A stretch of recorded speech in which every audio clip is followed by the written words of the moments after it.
नमस्कार.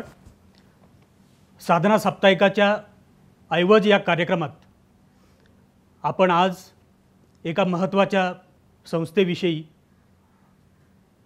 जाणून घेणार आहोत. या संस्थेचं नाव आहे साने गुरुजी राष्ट्रीय स्मारक समिती. कोकणामध्ये माणगावजवळ वडगर या गावामध्ये ही एक अत्यंत सुंदर अशी अनोखी संस्था उभी राहिली. साने गुरुजी राष्ट्रीय स्मारकाला 25 वर्षे पूर्ण झाली. त्यानिमित्ताने आपण त्या संस्थेचे हे पाचही आधारस्तंभ ज्याला आपण म्हणू, 5 स्तंभ ज्याला आपण म्हणू, ते आपल्याशी इथे चर्चा करायला उपस्थित आहेत. आणि त्यांची ओळख मी आपणास करून देतो. नीरजाताई संस्थेच्या अध्यक्षा राहिलेल्या आहेत. संस्थेच्या उपक्रमामध्ये नेहमी अग्रेसर राहिलेल्या आहेत. महाराष्ट्रातल्या ख्यातनाम कवयित्री, लेखिका, कादंबरीकार म्हणून त्यांचा नावलौकिक आहे. त्यांच्या बाजूला सुधीर देसाई हे संस्थेचे प्रमुख आधारस्तंभ आणि संस्था उभारणीमध्ये सुरुवातीच्या काळापासून त्यांचं योगदान राहिलेलं आहे. खातूभाई आहेत, गजानन खातू, त्यांना आम्ही खातूभाई म्हणतो. पण या संस्थेची पूर्ण कल्पना जी सुरुवातीपासून तर आत्तापर्यंत गेली 25 वर्षे त्या संस्थेचं ते पालकत्व त्यांच्याकडे आहे आणि ही संस्था त्यांच्याच मार्गदर्शनाखाली उभी राहिली. त्यांच्या बाजूला युवराज मोहिते आहेत. एखाद्या संस्थेला एक चांगला लीडर लागतो ती संस्था पुढे नेण्यासाठी, तर युवराज मोहिते हे तसे संस्थेचे नेते म्हणून आणि अध्यक्षही राहिलेले आहेत. विद्यमान आता संस्थेचे अध्यक्ष आहेत प्रमोद निगुडकर. त्यांचे वैशिष्ट्य हेच आहे की ते मॅनेजमेंट आणि एकूण संस्था कशी चालवायची याचा एक प्रदीर्घ अनुभव त्यांच्याकडे आहे. आणि खातूबाईंच्याबद्दल एक सांगता येईल की खातूबाई जेव्हा केव्हा भेटतील तेव्हा ते नवीन काहीतरी आयडिया त्यांच्याजवळ असते. आणि म्हणून मला मनामध्ये नेहमी असं वाटतं की ते मॅन ऑफ आयडियाज असं त्यांचं व्यक्तिमत्व आहे. 25 वर्ष झाली खातूबाई साने गुरुजी राष्ट्रीय स्मारक ट्रस्टला. मुळात ही संस्था उभी करण्याची कल्पना कशी सुचली, काय सांगाल? साने गुरुजी राष्ट्रीय स्मारक हे खरं तर महाराष्ट्रातलं एक हॅपनिंग आहे असं मी मानतो. हॅपनिंग हे असं असतं की ज्याला पूर्वकल्पना नसते, करणारालाही नसते आणि ते घडून जातं.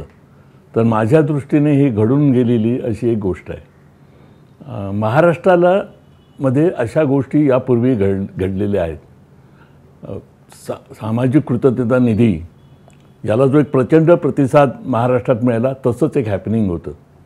आणि 99 साली साने गुरुजींची जन्मशताब्दी आल्यानंतर 1997 साली त्याची चर्चा सुरू झाली आणि पहिली बैठक प्रकाश महाडिकर यांनी घेतली होती.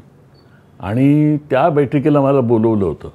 त्याच्यामध्ये सुधा बोडा होत्या, यशवंत क्षीरसागर होते, अन्यही कार्यकर्ते होते. आणि त्या बैठकीमध्ये त्यांचा असा प्रस्ताव होता की गुरुजींचं जे पालगडलं घर आहे ते त्याच्या नातेवाईकांच्या ताब्यात आहे, ते आपण मिळवायचं आणि तिथे साने गुरुजींचं स्मृतिभवन उभं करायचं आणि एक 13-14 लाखाचा खर्च त्याला येईल, त्यात ते कसं उभं करायचं असं त्यांच्यापुढे प्रश्न होता. आणि त्यासाठी ती बैठक होती. तर त्या बैठकीला माझ्या मनात असं आलं की साने गुरुजी एक असं व्यक्तिमत्व आहे महाराष्ट्रातलं की जे घराघरामध्ये आहे, त्याच्याबद्दल एक आपुलकी आहे, प्रेम आहे, जिव्हाळा आहे. आणि अशा व्यक्तीच्या नावाने जेव्हा शताब्दी आपण करतो आणि स्मारक करायचा विचार करतो तेव्हा आपण जर भव्य काही हातात करायचं ठरवलं तर शक्य आहे ह्या एका माणसाच्या नावाने, असं मला स्पष्ट दिसत होतं. आणि म्हणून मी त्या ठिकाणी असं म्हटलं की आपण असं नाही, ते पालगडचं तर करूच. मी त्यांना पहिल्याने सांगितलं ते सरकार ताब्यात घेईल, तुम्हाला देईल, तो किती पैसे मागतो आहे तेवढं आपण देऊ. साने गुरुजी आपण मानतो ना, काय मोठी अडचण आहे, 2-4 लाख लागतील ते त्याला आपण देऊन टाकू आणि ते ताब्यामध्ये घेऊ आणि करू. पण आपण मोठं काहीतरी काम घेऊया. आणि मी असं म्हटलं की आपण साने गुरुजींचं त्यांची कल्पना जी आंतरभारतीची आहे हे लक्षात घेता अखिल भारतीय पातळीवरचं असं आपण एक स्मारक उभं करायला पाहिजे. आता त्यावेळेला मग त्यांना असं वाटलं की हे कसं शक्य आहे. मग ते म्हणाले तुम्ही याचं काहीतरी पुढे नीट मांडणी करा आणि आमच्या पुढे या. मग पुढच्या बैठकीमध्ये मी एक प्रकल्प अहवाल तयार केला. आपल्याकडे अशी कल्पना आहे की आपल्याला सुचत जातं तशी संस्था वाढत जाते, तसं नाही. आता व्यवस्थापनातले इथे लोक आहेत, तेव्हा माझा त्याच्यावरही विश्वास आहे. त्यामुळे मी एक प्रोजेक्ट रिपोर्ट तयार केला आणि त्याच्यामध्ये 5 कोटीचा प्रकल्प, 50 एकर जागा आणि गुरुजींची जी स्वप्न आहेत, जी त्यांचं जे मुख्य उद्दिष्ट आहे की कुमार, युवक आणि आंतरभारतीचं स्वप्न, ह्या दोन्ही त्यांना आवाज मिळेल अशी ती जागा आपण करूया. आणि म्हणून मग तो प्रकल्प जो आहे ना, प्रकल्प अहवाल, त्याच्यामध्ये किती इमारती बांधणार, काय ॲक्टिव्हिटी घेणार, किती मॅनपॉवर लागणार, त्याला किती खर्च वेतनाचा होईल, त्याचं उत्पन्न कसं होईल, असं सगळी मांडणी केली होती. आणि अर्थातच त्यामुळे आमच्या त्या समितीला मान्यता त्यांनी दिली की अरे हे करूया आपण. पण मी तुम्हाला सांगतो की हा प्रोजेक्ट राष्ट्रीय स्मारकाचा त्यामुळेच शक्य झाला की तो एवढा भव्य होता. भव्यतेचं एक आकर्षण असतं समाजाला, काहीतरी करण्याचं, घडावं असं त्याला वाटत असतं आणि आपण त्याला कमी पडतो. आपण लहानशी गोष्ट केली तर लहानच प्रतिसाद मिळतो असा माझा अनुभव आहे. आणि त्याच संकल्पनेतून हा राष्ट्रीय स्मारकाचा, आता मुळामध्ये आम्ही राष्ट्रीय स्मारक हे शब्द घेतल्यामुळे तो 50 एकर माझ्या मनामध्ये आलं आणि प्रत्यक्ष आम्हाला 36 एकर मिळालं. आणि जेव्हा 36 एकर मिळालं तेव्हा मला कळलं की 36 एकर एवढं मोठं असतं. तोपर्यंत नुसते आम्ही आकडे बोलत होतो. आणि तुम्हाला असं दिसेल की हे स्मारक म्हणजे तो सगळा परिसर आहे. याच्यातलं एक कारण असं की ह्या स्मारकामध्ये आम्ही पुन्हा दुसरी अशी गोष्ट ठेवली होती की जे मुलांचं ॲलिनेशन आहे निसर्गापासून ते कमी झालं पाहिजे. ते तिथे आल्यानंतर त्यांना ते समाधान मिळालं पाहिजे, निसर्गाशी जोडले गेले पाहिजेत. त्या 36 एकरमुळे झालं आहे. म्हणून ते आम्ही शेती प्रकल्प, उद्यान प्रकल्प, आणखीन कसला प्रकल्प केला नाही. आहे तसा फ्लोरा आणि फाउना, जसं जंगल आहे तसंच ठेवलेलं आहे. तेच मुलांना खूप आवडतं. मी नेहमी म्हणतो, तिथे येणारे सांगतात की असं शेती करता येईल, तशी करता येईल. मी म्हटलं ज्यांच्यासाठी केलं आहे त्या मुलांनी काय तक्रार केली आहे का? त्यांची तक्रार नाही ना, मग हे चांगलं आहे, त्यांना ते आवडतं आहे. तर असा तो एकातून दुसरी अशी ती संकल्पना येत गेली आणि हा स्मारक आहे ते पुढे उभं राहत गेलं. त्याचे पुढचेही टप्पे आहेत. कारण काय मी म्हटलं असं की मुळामध्ये काय करायचं हे ठरल्यानंतर आता आपल्याकडे संस्था चालवताना आम्ही अनेक वर्षाचे अनुभव आहेत. त्याच्यात येणाऱ्या अडचणी, त्याच्यात निर्माण होणारे वाद, त्या संस्थांचे पुढे होणारी वाटचाल, हे सगळं लक्षात घेऊन मी नेहमी असं म्हणत आलो की आपण जे काही करू ते ज्याच्याबद्दल आपण तक्रार करतो तेच आपल्याकडून घडू नये, हा एक साधा नियम आपण पाळूया. म्हणून ह्याची जेव्हा घटना बनवली, ती घटना वैशिष्ट्यपूर्ण आहे हे सांगायला मला आवडेल की ह्या घटनेमध्ये आपल्याला एक 65 वर्षाची अट ठेवलेली आहे ट्रस्टींसाठी आणि 10 वर्ष मॅक्झिमम एका ट्रस्टीला मिळतील. त्यामुळे आपल्याला असं दिसेल की महाराष्ट्रात सर्व संस्थांमध्ये कार्यकर्ते मिळवणे हा प्रश्न आहे. आमच्यासाठी तो प्रश्न नाही, कारण तिथे येणाऱ्या तरुण माणसांना आपण आज ना उद्या इथे महत्त्वाचा रोल करू शकतो, हा मेसेज इनबिल्ट आहे. आणि दुसरं असं की जे संस्था ज्या तरुणांसाठी केले, ती संस्था जर कायम तरुण राहायची असतील तर चालवणारे तरुणच पाहिजेत. नाही तर तरुणांसाठी आम्ही चालवली सिनियर सिटिझननी संस्था असं स्वरूप होऊ नये. आणि त्या अंगाने त्या घटनेचं वैशिष्ट्य आहे. दुसरं वैशिष्ट्य असं आहे की आमच्या अनेक संस्थांमध्ये सभासद नोंदणी, त्याच्यात पडणारे गट आणि होणारे संघर्ष हे मी बघितले. म्हणून याच्यात सभासद नोंदणी नाही, पण तरीही 4 लोकांची मालकीची होऊ नये संस्था, म्हणून मी म्हटलं तसं ट्रस्टीना वयोमर्यादा घातली. तसंच या संस्थेच्या याच्यावर ट्रस्ट बोर्डावरती 2 संस्थांना सभासद कायम ठेवलेला आहे. एक आहे राष्ट्रसेवा दल आणि दुसरा एक साने गुरुची कथामाला, त्याचे अध्यक्षाचे निमंत्रित आहेत. कल्पना अशी आहे की उद्या आम्ही 10-12 लोकांनी जरी संस्थेत काही करायचं ठरवलं आणि उद्या जर सेवा दलासारख्या संस्थेने जर इंटरव्हेन्शन करायला ठरवलं संघटनेने, तर त्याचा अधिक प्रभाव पडू शकतो. तर अशा प्रकारची एक नवी रचना त्याच्यात केली आणि आम्हाला असं दिसतं की त्याच्यातून खूप काही गोष्टी घडत आहेत. म्हणजे मला असं वाटतं की आमच्या संस्थेचे पहिले अध्यक्ष हे अमोल पालेकर होते, निर्जाताई होत्या, आमचे डांगडे होते, रत्नाकर मतकरी नव्हते अध्यक्ष, उपाध्यक्ष होते. तर 7 अध्यक्ष झाले 25 वर्षात. ही चांगली गोष्ट आहे ह्या संस्थेमध्ये. आणि 50 ट्रस्टी झाले. आणि ह्याच्यातलं हे माझं काय म्हणणं आहे की एका अध्यक्षाला साधारणपणे 4 वर्षाची टर्म मिळते जास्तीत जास्त. जर तुम्ही मंत्र्यांकडून आणि आमदारांकडून म्हणता की 5 वर्षात तुम्ही पुरेसं काम करून दाखवा, तर 5 वर्षात तुम्ही कॉन्ट्रीब्यूट करायला पाहिजे. ही त्यांच्यावर प्रेशरही आहे की मी आता आहे अध्यक्ष, तर माझ्या कारकिर्दीत मी काहीतरी केलं पाहिजे. मला वाटतं ही सुद्धा चांगली आहे. तर अशा रीतीने ह्या संस्थेची वेगळी रचना ही केलेली आहे. म्हणजे मी सुरुवातीला म्हणालो तसं अत्यंत सुंदर असा परिसर, तिथल्या इमारती सुंदर आणि एकूण रचना संस्थेची सुंदर, त्यामागे खातूबाईंचा एक सौंदर्य दृष्टीचा भाग पण आहे. ह्या संस्थेची जी गोष्ट आहे ना ती खूप मनोरंजक आणि आकर्षक आहे. संस्थेची जागा पाहणी, संस्थेला पैसे उभारणी याच्यामध्ये महत्त्वाचा वाटा म्हणता येईल असं सुधीर देसाई यांनी रोल केलेला आहे. देसाई साहेब, जागा पाहणी आणि पैसे उभारणी याच्यातल्या काही गोष्टी असतील, खातूबाईंच्या नेतृत्वाखाली जे सगळं घडत होतं त्याबद्दल काय सांगाल? खरं तर की ही पहिली जी मीटिंग झाली त्याच्यामध्ये तरुणांना वाव अधिक द्यायचं हे ठरलं आणि त्याप्रमाणे पहिली समिती झाली.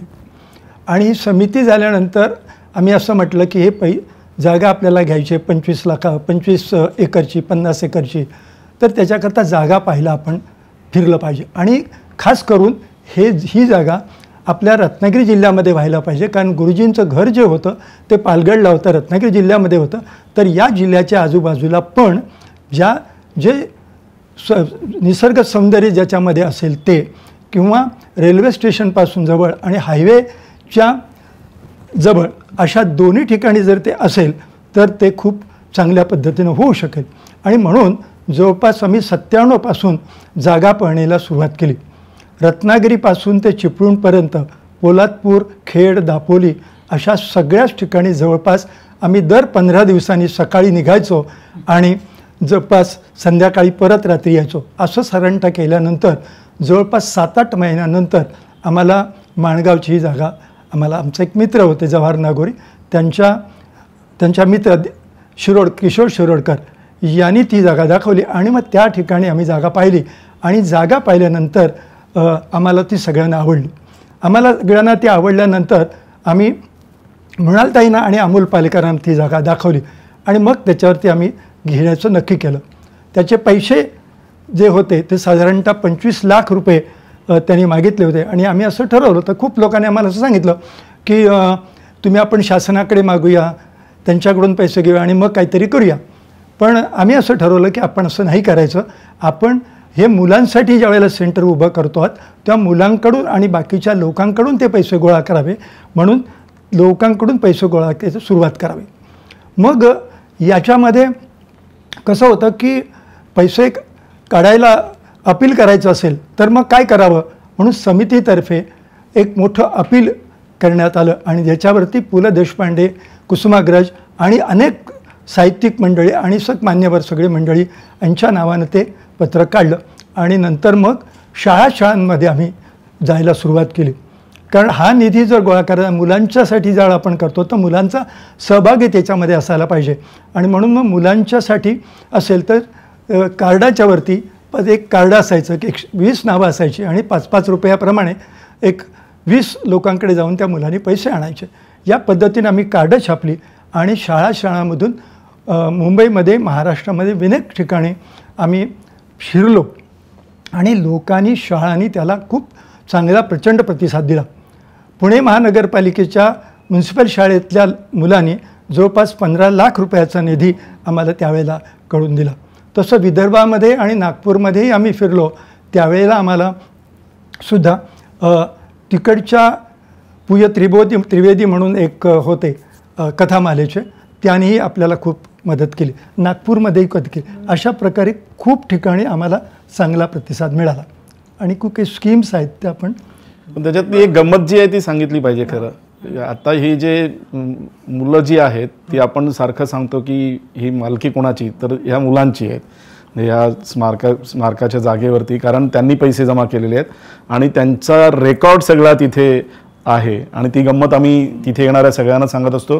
आणि ह्या 5-5 रुपये जे मुलांनी दिलेले आहेत, 10-10 रुपये दिलेले आहेत, त्या प्रत्येकांची नावं, शाळानिहाय नावं तिथे आहेत. आणि ती जेव्हा आता 25 वर्षांनी मोठी होतात मुलं आणि त्यांच्यापैकी काही लोक तेव्हा तिथे येतात, तेव्हा तो एक वेगळा प्रसंग त्यांच्यासाठी असतो. आणि त्यांनी दिलेले पैसे हे इतक्या मोठ्या प्रमाणात समोर आलेले पाहताना त्यांना छान वाटतं. तर त्या पद्धतीने ती अकाउंटेबिलिटीसुद्धा स्मारकाने सुरुवातीपासून तयार केली. आणि हे स्वतः काहीतरी केलं तर आपण लोकांकडे शासनाकडे मागू शकू, ही या सगळ्यांची दृष्टी त्यामागची आहे असं मला वाटतं. आणि ती स्कीम जी होती त्याच्यामध्ये एक होतं की सुशीलकुमार शिंदेंच्याकडे आम्ही त्यावेळेला मुख्यमंत्री होते, त्यावेळेला त्यांच्याकडे गेलो होतो आणि त्यांच्या तिकडे ते पुस्तक जे होतं रजिस्टर होतं ते आम्ही त्याचं प्रकाशन तिथे केलं होतं. म्हणजे हे सगळं तोपर्यंत त्यांना याच्यात असं आहे की मला जी गंमत याच्यातली जी आहे, जसं प्रमोद म्हणाल तसं की आत्ता आपण एक शब्द खूप ऐकत असतो की कुठलीही योजना सुरू करायची असतील तर क्राऊड फंडिंग. तर मला असं वाटतं तर असा कुठलाही शब्द कॉईन न करता पहिल्यांदा लोकांच्या सहभागातून झालेलं स्मारक आहे. आणि ते विशेषतः मुलांच्या, म्हणजे एक प्रसंग जो आहे त्याच्यातला तो खूप महत्त्वाचा आहे. एका कार्यक्रमामध्ये आमची खूप शिबिरं असतात, त्याच्याबद्दल आपण नंतर बोलू, पण एक अभिव्यक्ती शिबिर असतं आणि अशा पालक पण खूप येतात किंवा तिथे अनेक लोक येत असतात. तर असे एक इन्स्पेक्टर आले होते आमच्याकडे, प्रकाश आंबेडकर आले होते एकदा बघायला, आणि त्यांच्यासोबत एक त्यांचे बॉडीगार्ड होते आणि ते इन्स्पेक्टर होते तिथले. आणि दुसरं काही काम नव्हतं म्हणून ते ऑफिसात बसले होते. तर तो व्हॉल्यूम हे जे सांगतायत की सगळ्या मुलांनी ज्यांनी 5 रुपये 20 रुपये दिले होते त्या सगळ्यांचे आम्ही 8 व्हॉल्यूम आहेत अशा मुलांचे, आणि ते सगळे सुशीलकुमार शिंदेंनी त्याचं प्रकाशन केलं होतं. तर ते चालत बसले होते. तर चालता चालता त्यांना असं वाटलं की माझ्या शाळेचे नाव येतं आहे, आणि पुढे त्यांचं नाव बघितलं त्यांनी त्या व्हॉल्यूममध्ये, अँड ते रडायला लागले ते सगळं पाहून की मला माहीत पण नाही मी 5 रुपये कधी दिले होते काय नाही, पण ह्याचंच माझं नाव आहे आणि तो मीच आहे असं ते सांगायला लागले ते आमच्या मॅनेजरना. ते तिकडे घेऊन आले, ते बसलो होतो तिथे, आणि ते रडत होते, इन्स्पेक्टर काय रडतो आहे. तर ते इतके भावूक झाले होते की ते 5 रुपये ते किंवा 20 रुपये असतील, ते म्हणते तर मी आहे. तेव्हा आम्ही त्यांना असं म्हटलं होतं की आम्हाला एक मालक सापडला, आमचे मालक माहीत नव्हते आम्हाला कुठे आहेत. कारण हे जागेचं जेव्हा सांगतात, जेव्हा खूप लोक येतात तर विचारतात जागा कोणाची आहे, तर आम्ही त्यांना सांगतो मालक एक नाही, त्याचे खूप मालक आहेत. सो ही जी गंमत आहे आजही शाळांमधले जेव्हा आम्ही जातो किंवा शिक्षक आता जे आहेत किंवा वेगळ्या प्रोफेशनमध्ये लोक आहेत त्यांच्या सहभागातनं उभं राहिलेलं आहे 36 एकरातलं ही जागा आहे. म्हणजे ती आपण गाणं म्हणतो ना, बिनभिंतीची शाळा इथली लाखो इथले गुरु, तसं ते एक स्मारक आता उभं राहिलेलं आहे. खरोखर बिन भिंतीची शाळा. युवराज जसं बोलत होते की, आणि खातूबाईंशी बोलताना ह्या संस्थेच्याबद्दल बोलताना असं लक्षात येतं की त्यांचं म्हणणं की हे सगळं खटाटोप मी का करतोय किंवा आमची ही सगळी टीम का करते, तर याच्या मागे आमचं पॉलिटिक्स काय, तर इथे जी मुलं येतील त्यांच्यावर साने गुरुजींच्या स्वप्नाचा संस्कार व्हावा, पुस्तकांचा व्हावा, सेवेचा व्हावा, कवितांचा व्हावा, आणि तो संस्कार घेऊन ती मुलं समाजात जिथे कुठे काम करतील तीच सगळ्यात मोठी उपलब्धी ह्या संस्थेची असेल. आणि तेच युवराज आता जे सांगत होते की मुलांच्या सहभागातून उभी राहिलेली ती संस्था आहे. नंतर अनेक लोक आले, अमोल पालेकरांपासून तपुष्पा भावेपर्यंत, भटकळ असतील, अनेक लोकांनी ह्या संस्थेत योगदान केलं. खरं म्हणजे त्याच्यात खातूबाईंचं मोठं, ह्या सगळ्यांना जमा करणं, ह्या माणसांकडनं. राजा कसं माहिती ना, म्हणजे खातूबाईंना खरं तर आम्हाला सगळ्यांना ही कल्पना जेव्हा आमच्या समोर आली होती ना, तर भव्य स्मारक हे स्वप्नच बघणं. जसे आता काही तत्त्वज्ञ असतात ते एक मोठी कल्पना मांडत असतात आणि लोकांना कळत नसतं नेमकं काय.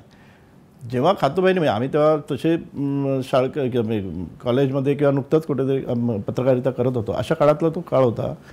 तर ही संकल्पना, कारण साने गुरुजी खूप लोक मांडत होते, पण राष्ट्रीय स्मारकातनं साने गुरुजी काय मांडायचे आहेत, मग खरं तर खातूबाईंचा तो विचार खूप महत्त्वाचा आहे. तर ते साने गुरुजी आपल्याला काय मांडायचे होते तेव्हा. साने गुरुजींचं मी म्हटलं असं की एवढं मोठं व्यक्तिमत्व आणि विचार आणि त्यांचा पट आहे, आणि मला असं वाटतं नेहमी की आपण साने गुरुजी काय, गांधी, फुले, आंबेडकर, मार्क्स सगळी नावं घेतो, आणि खूप वेळेला आपल्याला असं वाटतं की आपण लोकांपुढे बोलतो, लोकांना ऐकायला आवडतं, कॅरी काय करायचं असा प्रश्न पडतो. मी स्वतः असं मानणार आहे जे विनोबांनी म्हटलेलं आहे की आम्ही सत्तेचे प्रयोग नवीन का मांडतो, कारण ते परशुरामापासून होत आलेत. पण आम्ही या सगळ्यांच्या खांद्यावर उभे आहोत म्हणून आम्हाला अधिक लांबचं दिसतं. तसं मी असं मानतो की आपण या सगळ्यांच्या खांद्यावर उभे आहोत आणि साने गुरुजींचा सुद्धा आम्हाला खांदा मिळालेला आहे. तो आम्हाला अधिक लांबचं दिसायला पाहिजे, मागचं फक्त दिसायला नाही पाहिजे, पुढचं दिसायला पाहिजे. आणि म्हणून आत्ता जो नवे चॅलेंजेस आहेत त्याला सामोरं जायला पाहिजे. त्याच्यात एक मला असं वाटतं की आपल्याकडे लोक कुठली गोष्ट आपली मानतात, विचार आपले मानतात, ज्याच्याशी ते असोसिएट होतात. प्रत्यक्ष विचारांची बारकाई नंतरचा भाग आहे. तर मी असं आमच्याकडे जेव्हा शिबिरं सुरू झाली त्यावेळेला असा प्रश्न आला की काय याच्यातून 3 दिवसात आपण काय मुलांना देणार. आणि माझं असं म्हणणं होतं की तुमचा अभ्यासक्रम काय देतो याच्यापेक्षा हा परिसरच काहीतरी देईल, स्पर्श करेल. आणि ते घडतं. आणि तो साने गुरुजी राष्ट्रीय स्मारकामध्ये मी गेलो, तिथे मी 3 दिवस राहिलो. हीच गोष्ट त्याला पुढच्या जीवनामध्ये व्यापक भूमिका घ्यायला असोसिएट करते, मदत करते. हे इनडायरेक्ट घडतं. हे त्याच्यातलं गोष्ट आहे. दुसरं असं आहे की जी मुलांच्या आज ज्या गरजा आहेत, मी म्हटलं तसं की त्यांचं निसर्गापासून ॲलिनेशन आहे, तसं घरात कुटुंब व्यवस्थेतलं ॲलिनेशन आहे ना. आमच्या काळातल्या मुलांच्या चर्चा आम्ही आत्ताच्या मुलांच्या गुरुजींच्या काळातल्या आमच्या चर्चा आज करूच शकत नाही. सिंगल चाइल्ड फिनॉमिना चालू आहे. आईवडिलांची ओढाताण आहे, मुलांचीही आहे. नातेसंबंध संपलेले आहेत. हे नवे नातेसंबंध करायचे. आता मी म्हटलं असं की आपण एखादा प्रोजेक्ट करतो आणि खूप कल्पना करतो, सगळंच घडतं असं नाही. उदाहरणार्थ या प्रोजेक्टमध्ये कॅम्पिंग ग्राउंड बांधलेलं आहे. मला वाटते की देशामध्ये असं टेरेसिंग केलेलं कॅम्पिंग ग्राउंड नाही. कारण मी काही कॅम्पिंग ग्राउंड पाहिलेले आहेत. बहुतेक चौकोनी ठोकळे असतात, त्याच्यावर टेंट असतात. पण हे फार सौंदर्यपूर्ण विथ ॲक्टिव्हिटी एरिया. आणि त्याच्यात कल्पना अशी होती की पालकांनी आपल्या मुलांसह तिथे यावं आणि त्या कॅम्पिंग ग्राउंडवर टेंटमध्ये राहावं. टेंटमध्ये राहण्याची काय मजा आहे हे आपल्याला कळतच नाही. आम्हाला एकदम बंदिस्त वाटलं तरच सुरक्षित वाटतं. पण ही कल्पना अजून पुढे गेली नाही. आणि हे प्रश्न आहेत, पालकांसमोर आहेत. आणि हे एक सोल्युशन आहे या अंगाने. तर अशा प्रकारचं एक नवीन मुलांसाठी. तिसरं मी असं आहे की सगळं स्मारक आहे ना, ह्याचं मोठं इन्फ्रास्ट्रक्चर आहे. आता 10-12 हजार फुटाचं आमचं बांधकाम असेल सगळं. पण तिथे कामं करणारे फक्त 5-6 लोक आहेत. हे का? हे रिसोर्स सेंटर केलेलं आहे, ॲक्टिव्हिटी सेंटर केलेलं आहे. हे एक संस्था की ज्याच्याकडे 5-50 लोक आहेत, हे ग्रामीण विकास करतायत, अमुक करतायत, शेती करतायत, असा काय प्रोजेक्ट नाही. सरकारी प्रोजेक्ट कुठलं घ्यायचं नाही असं ठरवलं होतं. आधी सरकारी पैसे घेऊन सुरुवात करायची नाही. की समाजाला आपल्याला स्वतःचं जे आत्मबळ आहे ते पुन्हा शोधायचं आहे. ते स्वतः केलं तरच होईल. सरकार देईलच, इव्हेंच्युअली देतच, चांगल्या कामाला द्यावंच लागतं त्यांना. पण तसंच ही संस्था मग ह्याचं रचना न करता ॲक्टिव्हिटी ओरिएंटेड करायची. त्यामुळे इतक्या कमी लोकांमध्ये म्हणजे आमच्याकडे 2-2 हजाराचे मेळावे होऊ शकतात, इतकं इन्फ्रास्ट्रक्चर आहे. आणि तरी तिथे 5-6 लोक ते चालवू शकतात. आणि हे एक मी असं म्हटलं तसं की हे एक सार्वजनिक रिसोर्स झाला महाराष्ट्रामध्ये. अनेक संस्था, संघटना ज्यांना काय करायचं ते येतात, तिथे करतात, तिचे प्रयोग करू शकतात. असं एक शेतीचे प्रयोग करणारी एक संस्था आली होती. त्यांना आम्ही 1.5-2 एकर जमीन दिली, प्रयास नावाची. त्यांनी 2 वर्ष तिथे चालवलं. एकही आमचं देणं घेणं नाही, पैशाचं देणं घेणं नाही, करार नाही, काही नाही. कारण की हे याच्यासाठीच आहे. हा काय प्रॉपर्टीचा भाग नाही. त्यांची होणार नाही, आमचीही नाही. तर अशा रीतीने ह्याला केलं. आणि दुसरा जो भाग आहे जो त्याच्या पुढे चर्चेचा येईल की शेवटी आज शस्त्र आपल्या हातामध्ये काय आहे? शस्त्र विचारांचं आहे. आणि हे विचारांचा आंतरभारतीचा जो कल्पना आहे तीही विचारांचंच शस्त्र आहे. आणि त्याचं एक मोठा भाग आज खरंच राष्ट्रीय स्मारकाची मोठी ओळख ही आंतरभारतीची झालेली आहे. तर त्याच्याबद्दल आपण पुढे विस्ताराने बोलू. आता खातूबाई जे म्हणाले, साने गुरुजींचं जे आंतरभारतीचं स्वप्न होतं तर ते ह्या केंद्रामध्ये किंवा संस्थेमध्ये कसं साकार होण्याचं ठरवण्यात आलं आणि त्याचे उपक्रम, नीरजाताई त्या उपक्रमामध्ये सहभागी आहेत सुरुवातीपासून. नीरजाताई, तुम्ही कसं जोडले गेलं आणि त्या उपक्रमांचं स्वरूप कसं आहे? या आंतरभारतीचं स्वप्न पूर्ण करणं हा उद्देश मूळ होताच ह्या सगळ्यांचाच. म्हणजे मुलांना एकत्र आणणं आणि त्याच्याबरोबर सर्व भाषा ज्या आहेत त्या भाषांना एकत्र जोडण्याचं काम कसं करायचं ह्याच्यावर विचार झाल्यानंतर मला वाटतं ह्या लोकांनी सगळे जे जुने अर्जुन डांगळे होते किंवा अर्जुन डांगळे अध्यक्ष होते अमोल पालेकरांनंतरचे, ते खातूबाई, सुधीर देसाई आणि जी मंडळी त्यावेळेला सगळी काम करत होते यांच्याबरोबर त्यांनी पहिला साहित्य संवाद घेतला, तो 2002मध्ये घेतला. आणि मला आठवतं आहे त्यावेळेला पहिल्यांदा मी इथे गेले स्मारकामध्ये, तोपर्यंत मी गेले नव्हते. आणि त्यामध्ये खूप मोठे लेखक आले होते, म्हणजे कमलेश्वर होते, त्यावेळेच्या ज्ञानपीठ अवॉर्ड विजेत्या ज्या आहेत इंदिरा गोस्वामी, अतिशय तरुणपणे मिळालेल्या ज्ञानपीठ त्यांना होता. आणि इंदिरा गोस्वामींची खूप चर्चा होती त्या काळामध्ये पूर्ण भारतामध्ये. त्यांचं आत्मचरित्र खूप गाजत होतं आणि त्यांची मुलाखत घेण्यासाठी मला सांगितलं होतं. आणि त्या निमित्ताने मी पहिल्यांदा स्मारकात गेले आणि इंदिरा गोस्वामींबरोबर तिथे गेल्यानंतर आम्ही ज्यावेळेला स्मारकामध्ये पाऊल ठेवलं त्यावेळेला आपोआपच त्याच्याशी एक नातं जोडलं गेलं. म्हणजे इंदिरा गोस्वामी समजा महाराष्ट्रात राहत असत्या तर त्याही स्मारकाशी जोडल्या गेल्या असत्या असं मला वाटतं, कारण तिथे जाईपर्यंत त्यांची सगळी उत्सुकता आम्ही पाहिलेली आहे. ह्या संपूर्ण महाराष्ट्राबद्दल, त्या शिवाजी महाराजांबद्दल बोलत होत्या, वेगवेगळ्या नद्यांबद्दल बोलत होत्या. म्हणजे एकूणच महाराष्ट्र संस्कृती जी आहे महाराष्ट्रातली त्या संस्कृतीबद्दल त्यांना जाणून घ्यायचं होतं. आणि ह्या सगळ्या गप्पांबरोबर आम्ही त्यांच्याबरोबर प्रवास करत होतो, गप्पा मारत मारत. आणि स्मारकामध्ये गेल्यानंतर ते 2 दिवस जे काढले, कमलेश्वर, इंदिरा गोस्वामी, बंगालचे एक लेखक आलेले होते आणि आपले सगळे, त्यावेळेला रामदास भटकळ सुद्धा तिथे आलेले होते. आणि सगळी माणसं, रात्री आम्ही गप्पा मारत बसलो होतो. खूप सुंदर आंतरभारतीचा साहित्य संवाद म्हणजे अगदी स्मरणीय असा झालेला होता तो.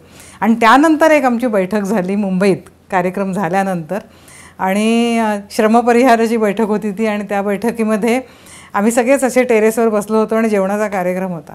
तिथे पहिल्यांदा रामदास भटकळ, म्हणजे आंतरभारतीचा प्रसार करायचा, भाषांना एकत्र जोडायचा हा उद्देश होताच, त्याच्यासाठी तो साहित्य संवाद घेतला होता. पण नंतर आंतरभारती अनुवाद सुविधा केंद्र ह्याच्या जी स्थापना झाली ती त्यातून झाली. आणि तिथे रामदास भटकळांनी पहिल्यांदा ही कल्पना मांडली की ते म्हणाले की आपल्याला जर आंतरभारतीचा प्रचार करायचाच असेल आणि लोकांपर्यंत पोचवायचा असेल तर आंतरभारतीय अनुवादाशिवाय शक्य नाही आहे. कारण बाकीच्या भाषांमध्ये काय चाललं आहे ते आपल्यापर्यंत पोचायला, किंवा आपल्या भाषेत काय चाललं आहे ते बाकीच्या भाषांपर्यंत पोचायला अनुवादाचाच आपल्याला मदत घ्यायला लागणार आहे, अनुवादाची. आणि त्यासाठी आपण अनुवाद सेंटर, त्या अर्थाने रिसोर्स सेंटर तयार करूया, सुविधा देण्याचं. म्हणजे त्यांना ग्रंथ देणं, त्यांना शब्दकोश देणं, वेगवेगळ्या भाषातले शब्दकोश इथे अवेलेबल करून देणं, जागा देणं, कोणाला अनुवादाचं काम करायचं तिथे. सुरुवातीला ही एवढीच बेसिक कल्पना होती त्याच्यामागे ज्यावेळेला ह्याची स्थापना झाली तेव्हा, की ह्या सगळ्या सुविधा आपण तिथे पुरवायचा. ज्या ज्या अनुवादकाला, ज्या ज्या लेखकाला तिथे यायचे त्यांनी तिथे यावं, काम करावं, ह्या प्रकारे ते सुरुवात तशी झालेली. आणि मग 2002च्या ह्या बैठकीमध्ये ठरल्यानंतर अनुवाद सुविधा केंद्राची स्थापना व्हायला खूप वेळ गेला पुढे. ती 2004ला जवळजवळ आमचं पहिलं स्थापना झाली त्याची नंतर. बरोबर. हां, भटकळ त्यावेळेला अनुवाद सुविधा केंद्राचे अध्यक्ष होते. पुष्पाताई होत्या. नाही, पुष्पाताई नंतर होत्या, त्या खूप पुढे आल्या. पण त्यांचं पण काम ह्या सगळ्यांना जोडून घेतलं भटकळ सरांनी. नंतर अनुवाद सुविधा केंद्राचं जे नंतर काही एक प्रकल्प सुरू झाले त्या प्रकल्पांमध्ये मग पुष्पाताईंना एक जोडलं गेलं. मला आठवतं आहे की आम्ही एक अनुवाद जे चांगले करतायत म्हणजे असे प्रकल्प सुरू केले की मराठी भाषेतून हिंदीतनं आणि इंग्रजीतनं किंवा मराठीतनं इंग्रजीत असे 3-4 अनुवाद करून घ्यायचे असा एक प्रकल्प काढला होता. आणि त्याला मला आठवतं प्रमोद तलगेरी होते, मिलिंद मालशे, हरिश्चंद्र थोरात आणि पुष्पा भावे अशा ह्या चौघांची कमिटी आम्ही नेमली. आणि मग सिलेक्शन करायचं कोणते चांगले अनुवादक आहेत त्याच्यासाठी पुष्पाबाई आल्या होत्या.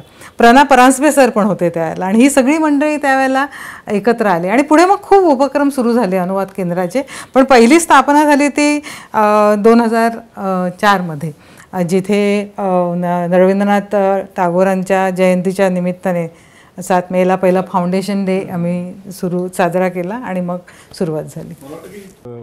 स्मारक जे आहे ते 36 एकराच्या बाहेर जे पडलं ना ते साहित्य संवादातून खऱ्या अर्थाने पडलं. म्हणजे समाजातल्या एका महत्त्वाच्या वर्गापर्यंत, साहित्यिकांपर्यंत आणि लेखकांपर्यंत, वाचकांपर्यंत जो मोठा वर्ग महाराष्ट्रामध्ये होता त्यांच्यापर्यंत घेऊन जाण्यासाठी साहित्य संवाद आणि नंतर आंतरभारतीय अनुवाद सुविधा केंद्र यांनी महत्त्वाची भूमिका केलेली आहे.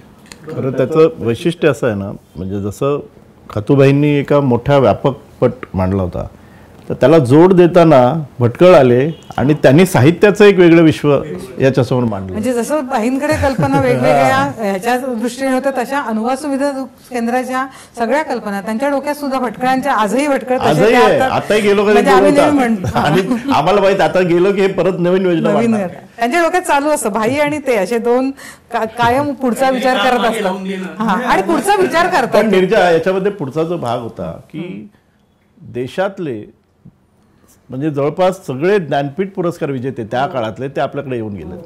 हे स्मारकाचं वैशिष्ट्य. कोण कोण आले नंतरच्या ज्या सगळ्या काळामध्ये, म्हणजे विष्णू खरे असतील, मंगलेश डबराल असतील, ज्ञानपीठ सगळ्यांना मिळालं असं नाही, पण ही सगळी साहित्य अकादमी मिळालेली आणि तोडीची कामं. विष्णू खऱ्यासारखा माणूस तर अगदी स्पॅनिश पुस्तकांच्या किंवा पूर्ण जगभर जाऊन अनुवाद करणारा माणूस, ज्यांनी जगभरातली पुस्तकं हिंदीमध्ये आणलेली आहेत, अशी आहे. गिरीश कर्नाड आलेले आहेत, अनेक जण त्याला, म्हणजे अलेक पद्मश्री होते, म्हणजे पहिल्या ह्याच्यामध्ये ते घेतलेले. सच्चिदानंद जे साहित्य अकादमीचे अध्यक्ष होते ते आमच्याकडे. सगळ्यात महत्त्वाचं नाव म्हणजे महाश्वेता देवी. हो, महाश्वेता देवी मला वाटतं आधी सुरुवात केली तेव्हा 98च्या इथे अगदी पहिल्या मिळाल्या. 99च्या आणखी एक असं आहे की भटकळ फक्त ही कल्पना मांडली नाही, त्यांनी त्यांच्या भावाच्या नावाने पैसे दिले आणि फाउंडेशन, त्यांच्या फाउंडेशनने पैसे दिले आणि सांगितलं की हे सुरुवातीला माझे पैसे घ्या. आणि विंदा कर्दीकरांनी त्यांना जे ज्ञानपीठ पुरस्कार मिळालं, जे मिळाले ते पैसे स्मारकाला दिले आणि त्याच्यातून पुरस्काराची कल्पना. नंतर पुढे इतक्या कल्पना येत गेल्या ना, म्हणजे एक नंतर ही ज्ञानपीठ पुरस्कार विंदांना 2006 साली मिळाला आणि आम्ही काहीतरी करतोय हे त्यांच्यापर्यंत पोहोचलं, हे स्मारक काहीतरी करतंय आणि त्याच्यासाठी मग स्मारकासाठी त्यांनी पैसे दिले आम्हाला आणि बाळशास्त्री जांभेकरांच्या नावाने पुरस्कार सुरू करा असं त्यांनी सांगितलं. आणि जो उत्कृष्ट अनुवादाला त्या वर्षीच्या असणार आहे. आणि आता गेली अनेक वर्ष, म्हणजे 2007ला पहिला कार्यक्रम झाला आमचा बाळशास्त्री जांभेकर पुरस्काराचा, ते अजूनपर्यंत दरवर्षी आम्ही एक पुरस्कार त्या वर्षीचा उत्कृष्ट पुस्तकाला देतो. आणि आमच्या वेगवेगळ्या समिती आहेत. सुरुवातीची समिती होती ती सुभाष भेंड्यांच्या अध्यक्षतेखाली ते कन्व्हेनर होते आणि मग बाकीचे लोक त्यांच्यावर, प्रणा परांजपे, सुमन बेलवरकर काम करत होते, दीपक घारे, अनेक अनुवादक. आणि जी लोक, परत दुसरी अशी गोष्ट झाली आमच्याकडे, ती खूप छान झाली की ज्यांना बाळशास्त्री पुरस्कार मिळाला ती लोक आमच्याशी जोडली गेली पुढे आणि आमच्याबरोबर काम करायला लागली. म्हणजे आता गणेश विस्पुते जे आमचे कार्याध्यक्ष आहेत त्यांना बाळशास्त्री जांभेकर पुरस्कार मिळाला आणि मग ते आमच्याबरोबर आले, काम करायला लागले. नंतर जात नाही. दुसरं एक आणखीन महत्त्वाचं काम त्याच वेळेला 2007 साली सुरू झालं, ते मायमावशीसारखा अंक सुरू झाला, षण्मासिक सुरू केलं. हे सुद्धा भटकळांची कल्पना होती आणि सुनील कर्णिक त्यावेळेला त्यांना मदत करत होते मायमावशीचं संपादन करण्यासाठी. आणि मला आठवतं आहे पहिला अंक त्यांचा दिवाळी अंक आला त्यावेळेला मी आले होते फक्त, आणि 2007 साली माझं कॉलेज आमचं बंद पडलं होतं आणि मी मोकळी होते आणि मग सुनील कर्णिकांनी माझ्या हाती सोपवलं ते. आणि 2008पासून मग मायमावशी अंकाचं संपादन मी करायला लागले. ते जवळजवळ 2015पर्यंत. मायमावशी नाव सुद्धा भटकाने सुचवलं. त्याचं कारण असं आहे की मातृभाषा माय आहे, पण इतर भाषा ह्या मावशी आहेत आणि त्या तेवढ्याच प्रेमळ आहेत, असं ते त्यांनी फार अर्थपूर्ण नाव. खरोखर अर्थपूर्ण आहे. आता आपण सगळे बोलत असताना एक माझ्या लक्षात येत होतं की इतकी राष्ट्रीय पातळीवरची सगळी वेगवेगळ्या क्षेत्रातली लोक, साहित्यिक आहे, कवी आहे, सामाजिक याच्यातले, तर म्हणजे कोकणात सुरू झालेली संस्था. आणि खातोबाई सुरुवातीला जसं म्हणाले होते की राष्ट्रीय नाव आणि मग ते भव्य दिव्यता, ती ह्या इतकी माणसं जोडली जाणं, त्याचा अर्थात परिणाम मोठा. इतके दर्जेदार पुरस्कार, अनुवाद सुविधा केंद्र, मुलांचे इतके म्हणजे दरवर्षी इतकी मुलं बाहेर जातात, त्या ॲक्टिव्हिटी आणि उपक्रम कसे विस्तारत गेले याविषयी आपण चर्चा करतोय. 36 एकरावर सुरुवातीला खातोबाईंनी सांगितले तसं भव्य दिव्य स्वप्न बघून असा हा प्रकल्प सुरू झाला. त्याची इमारत बांधणी आणि त्याचं वैशिष्ट्य आहेत, वेगवेगळ्या बारीक बारीक कंगोऱ्याने विचार केलेला आहे. देसाई साहेब, इमारत बांधणीच्या बद्दल काय तुम्ही विचार केला होता आणि तो कसा अंमलात आणला? एक तर कसं आहे की एवढ्या याच्यामध्ये स्मारकाच्या वेगवेगळ्या ठिकाणी वेगवेगळ्या पद्धतीनं बिल्डिंग बांधले जातात, परंतु आपलं हे वेगळं असायला पाहिजे आणि गुरुजींच्या विचाराच्यानुसार त्यामुळे निसर्गाच्या याच्यामध्ये सानिध्यामध्ये ज्या वेळेला ही आपल्या इमारती असतील त्या वेगळ्या वाटल्या पाहिजेत, निसर्गाशी जुळत्या वेळेत त्या असल्या पाहिजेत. आणि मग अशा प्रकारचं डिझाईन कोण करू शकेल तर त्याच्यासाठी मग असं विचार केला की बाबा साधारणतः 40 ते 50 वर्षाच्या गटामधली जे आर्किटेक्ट आहेत ते देशभरामधले आणि महाराष्ट्रामधले अशा काही आर्किटेक्ट लोकांची निवड करावी. मग पहिल्यांदा आम्ही जवळ जाहिरात दिली आणि जाहिरातीमधून एक 8-10 आर्किटेक्टची निवड केली आणि त्या निवडणुकीतून पहिले 3 आर्किटेक्ट्सना आम्ही निवडलं आणि त्यांना सांगितलं तुम्ही प्रोजेक्ट तुम्ही आमच्यासमोर द्या. आणि मग त्यांना काही मानधन दिलं आणि त्यांना सांगितलं की तुम्ही तुमच्या पद्धतीनं एक प्रोजेक्ट इथे आणा. आणि माणगावला ते आम्ही सगळे प्रोजेक्ट दाखवले. सगळे आर्किटेक्ट्सची एक मोठी टीम, नीरा आडारकर आमच्या ज्या विश्वस्त होत्या त्या आर्किटेक्ट होत्या, तर त्यांच्याबरोबर 3-4 आर्किटेक्ट आणि आम्ही सगळेजण त्या समितीवरती होतो. आणि मग त्याच्यातून नितीन कुटे म्हणून जे नाशिकचे आर्किटेक्ट होते, तरुण होते, आणि त्यांची निवड आम्ही केली. आणि ते निवड करतानाही बघितलं होतं की त्यांनी जे ड्रॉइंग केलेलं होतं त्या ड्रॉइंगचा संपूर्ण लेआउट केला होता की तो तिथल्या सगळ्या याच्याशी मिळता जुळता जाणारा होता, पर्यावरणाशी. आणि म्हणून मग ते केलं आणि त्या पद्धतीनं त्यांना आम्ही ते काम दिलं. राष्ट्रीय स्मारक उभारताना आम्ही मुळात असा विचार केला की इथे स्मारक म्हणजे पुतळा नसेल, तर सगळा परिसर हेच स्मारक असेल आणि त्यामुळे त्याची सगळी रचना सौंदर्यपूर्ण, अर्थपूर्ण आणि कुठेही असं नाही की ही ते एक पुतळा आणि बाकीच्या ठिकाणी कसंही आहे असं होणार नाही.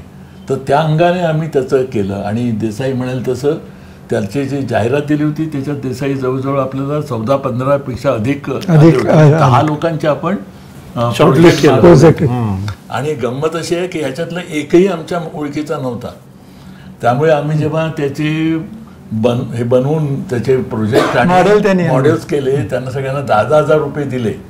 आणि पुण्याचे पण एक पार्टिसिपंट होते आणि ते म्हणाले आम्हाला कसं निवडलं, कारण त्यांना ते गुरुजींच्या विचाराचे नसल्यामुळे आम्हाला निवडणार नाही तसं त्यांना वाटलं होतं. परंतु आमच्यासाठी तो प्रश्न नव्हता की ते तू प्रोफेशनल आहे, तुझ्या अंगाने ते कर. ह्याला जी समिती होती ती पण आमची भारी होती, ज्याचं मगाशी उल्लेख केला. आणि त्या समितीने गुरुजींचं भारतीय संस्कृती हे जे इंग्रजीमध्ये भाषांतरित पुस्तक आहे ते सगळ्यांना पाठवलं होतं. आणि त्यांना कन्सेप्ट नोट करायला सांगितलं होतं की तुम्ही तुमच्या जो प्रोजेक्ट बनवाल, त्याचं ड्रॉइंग बनवाल, त्याचा तो कन्सेप्ट गुरुजींचा विचार कसा तुम्ही आणलेला आहे त्याचंही प्रेझेंटेशन करा. आणि त्यानंतर मग आम्ही हे जे होतं ते स्वीकारलं. आता असंही असतं की एकाने आमचे सगळे रिक्वायरमेंट्स आम्ही अगोदर वर्कआउट केल्या होत्या. हे काय आर्किटेक्ट करत नाही, हे पुन्हा लोकांची गडबड असते. ज्यादा युजर जो आहे त्याने सांगायला पाहिजेत आम्हाला डॉर्मेटरीज किती पाहिजेत, आम्हाला गेस्ट रूम किती पाहिजेत, आमच्या काय काय ॲक्टिव्हिटीज आहेत, आम्हाला कॅम्पिंग, हे सगळं आम्ही आधी कन्सिव्ह केलं होतं. आणि त्याच्यात त्यांनी फाईन ट्युनिंग केलं. आणि एका ह्याने तर आमचा हा प्रोजेक्ट तर आम्ही म्हटलं तर 4-5 कोटीचा टोटल प्रोजेक्ट होत होता आणि एकाने 1 कोटीमध्ये सगळं असंही दाखवलं होतं. आम्ही ते स्वीकारलं नाही, कारण की आम्हाला जे आम्हाला पाहिजे होतं त्याच्यात होतं. म्हणून ते कौलारूवर हे आणि या मला आमच्या डोक्यात नसेल तर ॲडिशन या आर्किटेक्टने केलं. त्यातला म्हणजे त्याचा वरांडा कनेक्शन तुम्हाला आपलं जसं दिसेल की आपण जी इमारत असते, आम्ही नेहमी म्हणतो की ती नेसेसरी एव्हिल, इमारती बाहेर तुम्हाला जास्त राहता आलं पाहिजे, त्यासाठी वरांडा पाहिजे. म्हणजे खोलीच्या बाहेर गेलं की कुठे जाणार असं नाही, तुम्ही जागेला लागूनच वरांडा असल्यामुळे तुम्ही बाहेर गप्पा मारता, हे करता. आणि मला असं वाटतं की ह्याच्यामुळे ह्याचं वेगळेपण आणि ते लोकांना जे भावतं तो त्याच्यातला भाग आहे. तिसरा भाग असा होता की आमचं पहिल्यापासून डोक्यात होतं की सगळे जे बांधकाम आहे ते एकदम करायचं नाही, आपल्या गरजेप्रमाणे आणि टप्प्याटप्प्याने आणि पुढच्या येणाऱ्या पिढ्यांना करायला पाहिजे. म्हणजे आता आमचे 2 टप्पे झाले, अजून 3रा टप्पा आहे. मी सांगतो तुम्ही गडबड करू नका, अजून आहेत ना पुढच्या पिढ्या, ते करतील ना, त्यांना त्याच्यामध्ये जे काय करायचं आहे ते. तर अशा पद्धतीचं एक त्याचा मास्टर प्लॅन करून हे स्मारकाची उभारणी आहे. म्हणून ती अतिशय वेगळी आणि आल्हाददायक झाली असं त्या ठिकाणी दिसतं. आणि सगळे तरुण होते, त्यांच्या नव्या नव्या कल्पना आपल्याकडे याव्यात. सिनियर होते पण तरुण होते, पण सिनियर अनुभव होते. आणि मग त्याच्यामध्ये एक गोष्ट पण आपण केली की काय केलं की आपण नेहमी असं म्हणतो की स्मारक आहे की ते गेस्ट रूम्स वगैरे जे आमच्या आहेत त्या रूम साध्या बांधा, कसं काही जास्त खर्च करू नका. आम्ही असं नाही म्हटलं की गेस्ट रूम ज्या गेस्ट रूम्स आहेत त्याही चांगले सगळ्या सोयीनुसार आणि त्याच्यामध्ये असल्या पाहिजेत आणि त्या मोठ्या असल्या पाहिजेत की ज्याच्यामध्ये 2-4 माणसं जरी आली तरी ती राहू शकतील असंही होतं. आणि दुसऱ्या बाजूला डॉर्मेटरीज म्हणजे साधारणतः शेतकरी आले किंवा कामकरी आले की कोणी सामान्य माणसं आली, विद्यार्थी, आणि त्याच्यामध्ये असं केलं की मुलांसाठी एक वेगळी डॉर्मेटरी आणि मुलींसाठी वेगळी डॉर्मेटरी असं ती पहिल्या याच्यामध्ये आपण दोन्ही डॉर्मेटरी वेगवेगळ्या लोकांना दिल्या, पण नंतरच्या काळामध्ये मुलींसाठी वेगळी डॉर्मेटरी आपण पहिलं मृणालताई गोरे संकुल पहिलं असं उभं राहिलं, त्याला नाव आम्ही नंतर मृणालताई. एक गोष्ट काय आहे, मी म्हटलं ना की आधुनिक पिढीशी कसं कनेक्ट करायचं. लोकांना असं वाटतं की ग्रामीण भागामध्ये आहे म्हणजे ते सारवलेली जमीन, ते अमुक अशा जुनं ते कुडाचे संडास, हे सगळं आउटडेटेड आहे.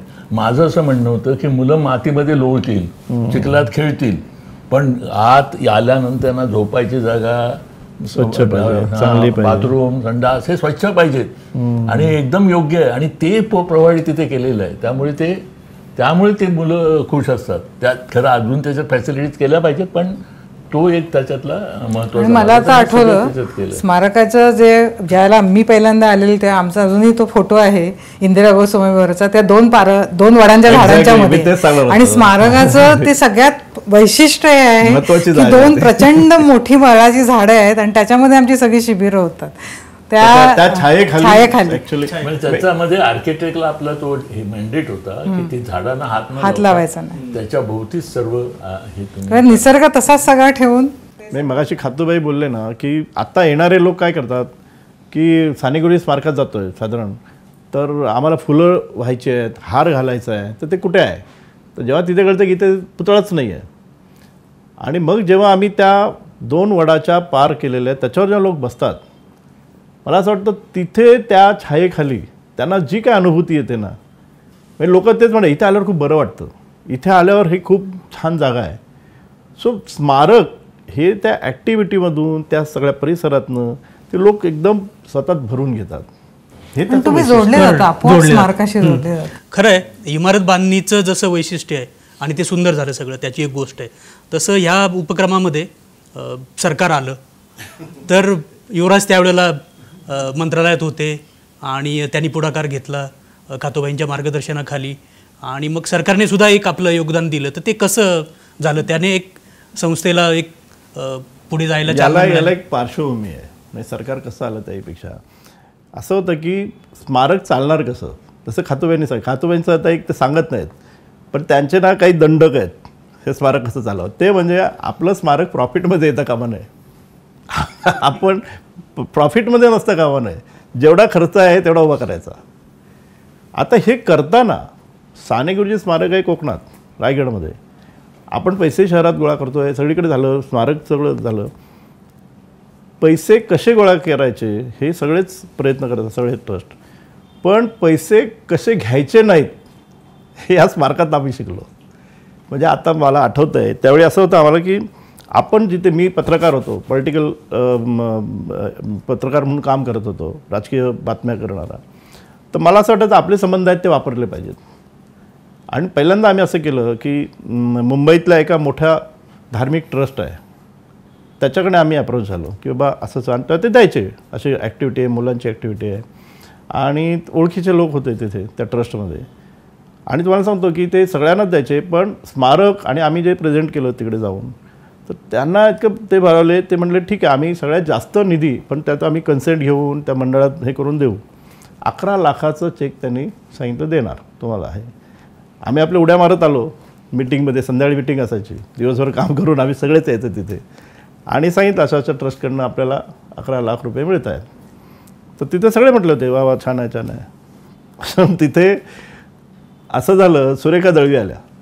सुरेखा दळवी असं म्हणाल्या की आपण पैसे घेतो ठीक आहे, पण धार्मिक संस्थांकडनं आपण कसे पैसे घ्यायचे. मग त्या धार्मिक संस्थांचा तिथे बोर्ड लागू शकतो. एकाही क्षणाचा कोणी विचार न करता खातोईन पण सांगितलं की आपण नाही घ्यायचे. म्हणजे हे जे आहे ना, म्हणजे माझ्यासारख्याला तेव्हा खूप निराशा आली. एका क्षणात 11 लाख नाकारले. म्हणजे आपण एवढे एफर्ट घेतो, पैसे नाही आहेत आणि पैसे जमा करतोय, पण नाही कुठे म्हणायचं हे जे वैशिष्ट्य आहे ना, हे तिथे शिकलो. पण याच्यात पुढचा असा भाग होता की मला नेहमी असं वाटायचं की आपण हे सगळं करतोय, लोक जमिनीपासून सरकारकडे जात असतात, जमीन द्या, हे स्मारक आहे, आणि साने गुरुजी नाव इतकं मोठं आहे आणि त्याच्यात सरकारचं काहीच नाही आहे. मी एकदा असंच आमचं काम मी कधीच गेलो नाही असं की आम्हाला हे द्या म्हणून, पण असं सुचवलं होतं की ज्यावेळी पहिला टप्पा जो होता मृणाल गोरे संकुल आणि त्याच्या पायाभरणी, तर त्या पायाभरणीसाठी म्हटलं आपण मुख्यमंत्र्यांना आणूया. आणि विलासराव देशमुख तेव्हा मुख्यमंत्री होते आणि सुनील तटकरे तिथले आमदार होते त्या काळात. तर मी विलासरावांना म्हटलं असं असं आम्ही साने गुरुजींसाठी करतो आहे. तर ते थोड्या वेळ एकदम बसले असे, साने गुरुजींसाठी. ते असं म्हणाले की साने गुरुजींसारखी अशी स्मारकं किती आहेत. म्हटलं एकही नाही आहे, संस्था खूप आहेत, पण स्मारक म्हणून महाराष्ट्रात नाही आहे. ते त्यांनी मग बोलवलं त्यांच्या पिला की हा आमचा कार्यक्रम घ्या, आपण जायचं आहे. काही मागणी केली नाही. त्या कार्यक्रमाला ते आले, त्यांनी पायाभरणी केली. जवळपास 5,000 लोक. आता ते मुख्यमंत्री येणार तिथे, तिथल्याही लोकांना कळे ना की हे स्मारक इथे होतं आहे. आणि त्यानिमित्ताने त्याची चर्चा पण झाली. सगळे आले. विलासरावांनी तेव्हा त्यांच्या खिशात 2 लाखाचा चेक आणला होता. बरोबर ना भाई? 2 लाखाचा चेक खिशात घेऊन आले होते आणि त्यांनी ते जाहीरपणे सांगितलं. भाषण करतात ते असं म्हणाले की इथे मी आल्यानंतर मला खूप बरं वाटलं आणि मला माफ करा की आम्ही साने गुरुजींसाठी काहीच करू शकलो नाही, पण तुम्ही हे सगळं केलेलं आहे, तुम्ही जमीन मिळवली, तुम्ही तुमचं काम सुरू केलं, आम्हाला काही करू द्या. माझं असं म्हणणं ना, ही फील देणं राजकारणाला हे फार महत्त्वाचं होतं. आणि ते म्हणले मी हा चेक आणलेला आहे, पण हा पूर्ण नाही आहे, टोकन आहे समजा, आणि आम्हाला त्यात करू द्या. असं आग्रहाने सगळ्यांसमोर विलासरावांनी मांडणं, मला असं वाटतं ते खूप महत्त्वाचं आहे. तो फील त्यांना यायला पाहिजे होता आणि तो आम्ही दिला. त्यानंतरच्या काळात त्यांनी मला एकदा बोलवलं, तुम्ही काय करणार आहात ते सांगा.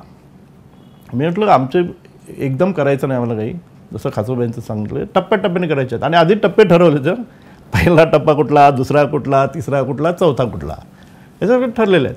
म्हटलं आता पहिला टप्पा तर आमचा झालेला आहे मृणाल गोरे संकुलाचा. आता आम्हाला दुसरा जो करायचा आहे तो आम्हाला मेजर आमच्या ज्या ॲक्टिव्हिटी आहेत, एक तर साने गुरुजींचं एक पॅव्हेलियन करायचं आहे, आम्हाला आंतरभारतीसाठी एक संकुल करायचं आहे, विद्यार्थ्यांसाठी जे बाहेरून येतात त्यांच्यासाठी एक इमारत करायची आहे. तर ते म्हणले तो प्रस्ताव द्या, आणि तो प्रस्ताव आम्ही विलासरावांना दिला. त्या दरम्यानच्या काळामध्ये तेव्हा थोडंसं माझं मोठं होतं आहे, पण तेव्हा अर्थमंत्री होते जयंत पाटील, आणि ते म्हटले की जयंत पाटलांशी बोला. विलासराव म्हटलं. तर जयंत पाटलांना मी काही बोललो नाही. जयंत पाटलांना मी असं म्हटलं की आमचं तिथे एक छावणी नाव एक शिबिर असतं आणि तिथे तुम्ही त्याच्या उद्घाटनाला यायचं आहे. तर ते म्हणले ठीक आहे. आणि ही सगळी मंडळी त्या सगळ्या छावणीत विद्यार्थ्यांसोबत, आणि अर्थमंत्री येतो आहे छावणीसाठी, आणि ते स्वतः खास हेलिकॉप्टर करून ते आले स्मारकात, आणि विद्यार्थ्यांची ते बोलले मी फक्त अर्धा तास थांबेन, मला लगेच जायचं आहे. त्यांनी म्हटलं ठीक आहे. आणि त्या परिसरात आल्यावर ते फिरले, आणि त्या विद्यार्थ्याशी जवळपास 100-125 आमचे ते छावणीत मुलं असतात, आणि त्यांच्याशी जो गप्पा झाला त्यांच्या, ते जवळपास 1.5 तास थांबले तिथे. विद्यार्थ्यांच्या सगळ्या प्रश्नांची उत्तरं विद्यार्थी त्यांना ग्रिल करत होते. कारण येणारी मुलं जी असतात आमच्या छावणीमध्ये ती अशी एकदम तरुण असतात, आणि त्यांना ज्या ज्या प्रश्न पडलेले असतात ते विचारतात. आणि ते इतके भारावून गेले. दुसऱ्या दिवशी पुन्हा ते मंत्रालयात गेले, विलासरावांनी त्यांचं बोलणं झालं, आणि दरम्यान आम्ही तो प्रस्ताव दिला. अशाच दिवस गेले, आणि अर्थसंकल्प त्या वर्षीचा येणार होता. आणि मला विलासराव म्हणाले की त्यांच्याशी बोलणं झालं का तुमचं, ते करून घ्या. आम्ही त्यांच्याकडे गेलो, मी आणि सुरेश कराळे, आम्ही दोघं हे सगळं पाहत होतो. आणि मग जयंतरावांना म्हटलं की असंच आहे. तर जयंतराव म्हटले ठीक आहे, ती फाईल आणून द्या. ती फाईल त्यांनी वाचली सगळं आम्ही ते दिलं होतं. आम्ही फक्त त्यामध्ये पैसे किती लागतील हे लिहिलेलं होतं. आणि जयंतराव अर्थसंकल्प मांडण्यासाठी चालले होते आतमध्ये. मला परत त्यांनी बोलवलं इकडे, आणि त्याच्यामध्ये नेमका आकडा नाही लिहिलास, किती लागणार आहेत. तर मी सुरेश कराळेकडे असं बघितलं, आणि मी म्हटलं साधारण कोटीभर, असं घाबरतच बोललो. ते म्हटले कोटीत होतं का कधी, ते मला सांगत आहेत. आणि ते म्हणले ठीक आहे आता बघ मी काय करतो. आम्ही गेलो, मी पत्रकार म्हणून पत्रकार गॅलरीत, आणि हे अर्थसंकल्प सादर करत आहेत. अख्खा महाराष्ट्राचा अर्थसंकल्प, पण आमचं लक्ष आहे साने गुरुजी स्मारकाचं काय होणार आहे. आणि मग त्यांनी तिथे जाहीर अर्थसंकल्पामध्ये तरतूद केली, 3.5 कोटी रुपये हे स्मारकाच्या दुसऱ्या टप्प्यासाठी दिले आणि अधिक लागली त्याची तरतूदही करून ठेवली. सो मला असं वाटतं की ह्या सगळ्या ह्याच्यामध्ये सरकारला आणणं म्हणजे आम्ही सरकारकडे गेलो नाही, पण सरकारला फील धरून दिला की तुम्ही साने गुरुजीसारख्या जो एक स्वातंत्र्य सैनिक होता, ज्या माणसाने इथल्या सामाजिक चळवळी चालवल्या, ज्यांनी साहित्यात इतकं योगदान दिलं, ज्यांनी आंतरभारतीची संकल्पना मांडली, ज्यांनी हा देश एकसंध राहावा म्हणून आपल्या प्रत्येक वेळ आणि आयुष्य ह्या त्यासाठी खर्ची घातलं, अशा माणसासाठी आपण काहीच करू शकलो नाही. हा फील त्यांना जो आला ना, मला त्याच्यात जास्त आनंद आहे. आणि मला असं वाटतं की ते त्याच्यामुळे आजच्या या इमारती सगळ्या उभ्या राहिल्या त्यातनं. आणि जवळपास हे सगळं होईपर्यंत 4.5 कोटी रुपये या सगळ्यात म्हणजे स्मारकाचे पैसे त्यात होते. कारण शेवटी काय होतं की ते क्वालिटेटिव्ह होतं स्मारकाचं बजेट. पुन्हा त्यात अटी आमच्या अशा की यांनी सांगितलं होतं की आपल्या आर्किटेक्टचा प्लॅन बदलायचा नाही. म्हणजे मग आमचा आर्किटेक्ट, सरकारचे पैसे आणि त्याची देखरेख ही PWDची. PWDने आणखीन एक टेक्निकल माणूस त्याच्यावर नेमलं आहे, बाबासाहेब आंबेडकर टेक्निकल युनिव्हर्सिटीचे, ते बघायला यायचे. असं सगळ्या ह्याच्यामध्ये ते स्मारक उभं राहिलं. मला इथं सांगायला आवडेल की हे पुन्हा आज जयंत पाटील आहेत. जयंत पाटील जेव्हा ते कॅगचे रिपोर्ट आले हे सगळं झाल्यावर, तर कॅगच्या रिपोर्टमध्ये तिथे नोंदलेलं असं आहे की एकमेव वेळेत पूर्ण झालेलं आणि ज्याचा खर्चाचा नीट ताळेबंद बसतोय असं एकमेव स्मारक म्हणजे साने गुरुजी राष्ट्रीय स्मारक. सो मला असं वाटतं की ह्या सगळ्या गोष्टी आहेत ना, ह्या आमच्या जमेच्या आहेत. सरकारकडे तुमचा एक दबाव असला पाहिजे. आम्ही सरकारकडे पैसे घेतले नाहीत, हे पैसे जनतेचेच आहेत. आणि ह्याच्यात आणखीन स्मारकाचं जे पॅव्हेलियन तयार झालं ना, त्याच्यात जे काम केलं ते प्रकाश विश्वासराव आणि वसंत आबाजी ढहाकेंनी पूर्ण स्क्रिप्ट लिहिलेली आहे. साने गुरुजींचं पूर्ण आयुष्याची जी संपूर्ण जी खालची सगळी नोंदी आहेत त्या सगळ्या ढहाके सरांनी लिहिल्या आहेत आणि प्रकाश विश्वासरावांनी संपूर्ण त्याला आकार दिलेला आहे. खूप सुंदर. महाराष्ट्रामध्ये आपण अपील केलं होतं की महाराष्ट्रामध्ये ज्यांच्याबरोबर साने गुरुजींचं काही पत्र किंवा आणखी काही गोष्टी असतील तर त्या तुम्ही आम्हाला द्या. तर त्याही लोकांनी आपल्याला खूप गोष्टी दिल्या. नाही, याच्यातही पुन्हा असं आहे की आपण संस्था चालवताना सगळ्या गोष्टी आपण करू असं मानता कामा नये. एक्सपर्टाईज आपण वापरला पाहिजे आणि त्याचे योग्य तो खर्चही केला पाहिजे. आणि आम्ही याच्या सर्व गुरुजींचं साहित्य संशोधन करणं, जमा करणं, साधनेचा मोठा त्याच्यामध्ये वाटा आहे. विनोद शिरसाटांचा मोठा वाटा आहे, कारण त्यांच्याकडे खूप काही हे होते. ते सगळे कागदपत्र आम्ही विश्वासराव आणि त्यांच्या टीमला प्रोफेशनली करायला दिले. त्याचं प्रोफेशनली त्यांनी आरंकन केलं, जे काही फोटो होते हे करायचं, त्याचा लेआउट केला, ते हे केलं. तर असं हां, तर असं तो एक प्रोफेशनली झालेलं आहे. म्हणून तुम्हाला असं दिसेल की आमचं जे पॅव्हिलियन आहे ते सुद्धा सौंदर्यपूर्ण आणि बघण्यासारखं झालेलं आहे. आणि हे एक काम, कारण राष्ट्रीय स्मारक आहे गुरुजींचं आणि गुरुजींचे आपण डॉक्युमेंट्स गोळा केलेले नाहीत इथे, ही काही योग्य गोष्ट नाही. आम्ही जमा केलेल्या डॉक्युमेंट्सचे जवळजवळ 21 व्हॉल्यूम झाले, त्याचे आम्ही झेरॉक्स काढून हे करून ठेवलेले आहेत, प्रिझर्व करून ठेवलेत. आणि मला विशेष असं वाटतं की त्याच्यात ते छात्रालय दैनिकाचे जे अंक आहेत ना, ते खरोखरी आजही खूप आहेत. आणि ते खरं आता बघायला पाहिजे की ऑलरेडी कुणी केले आहे का.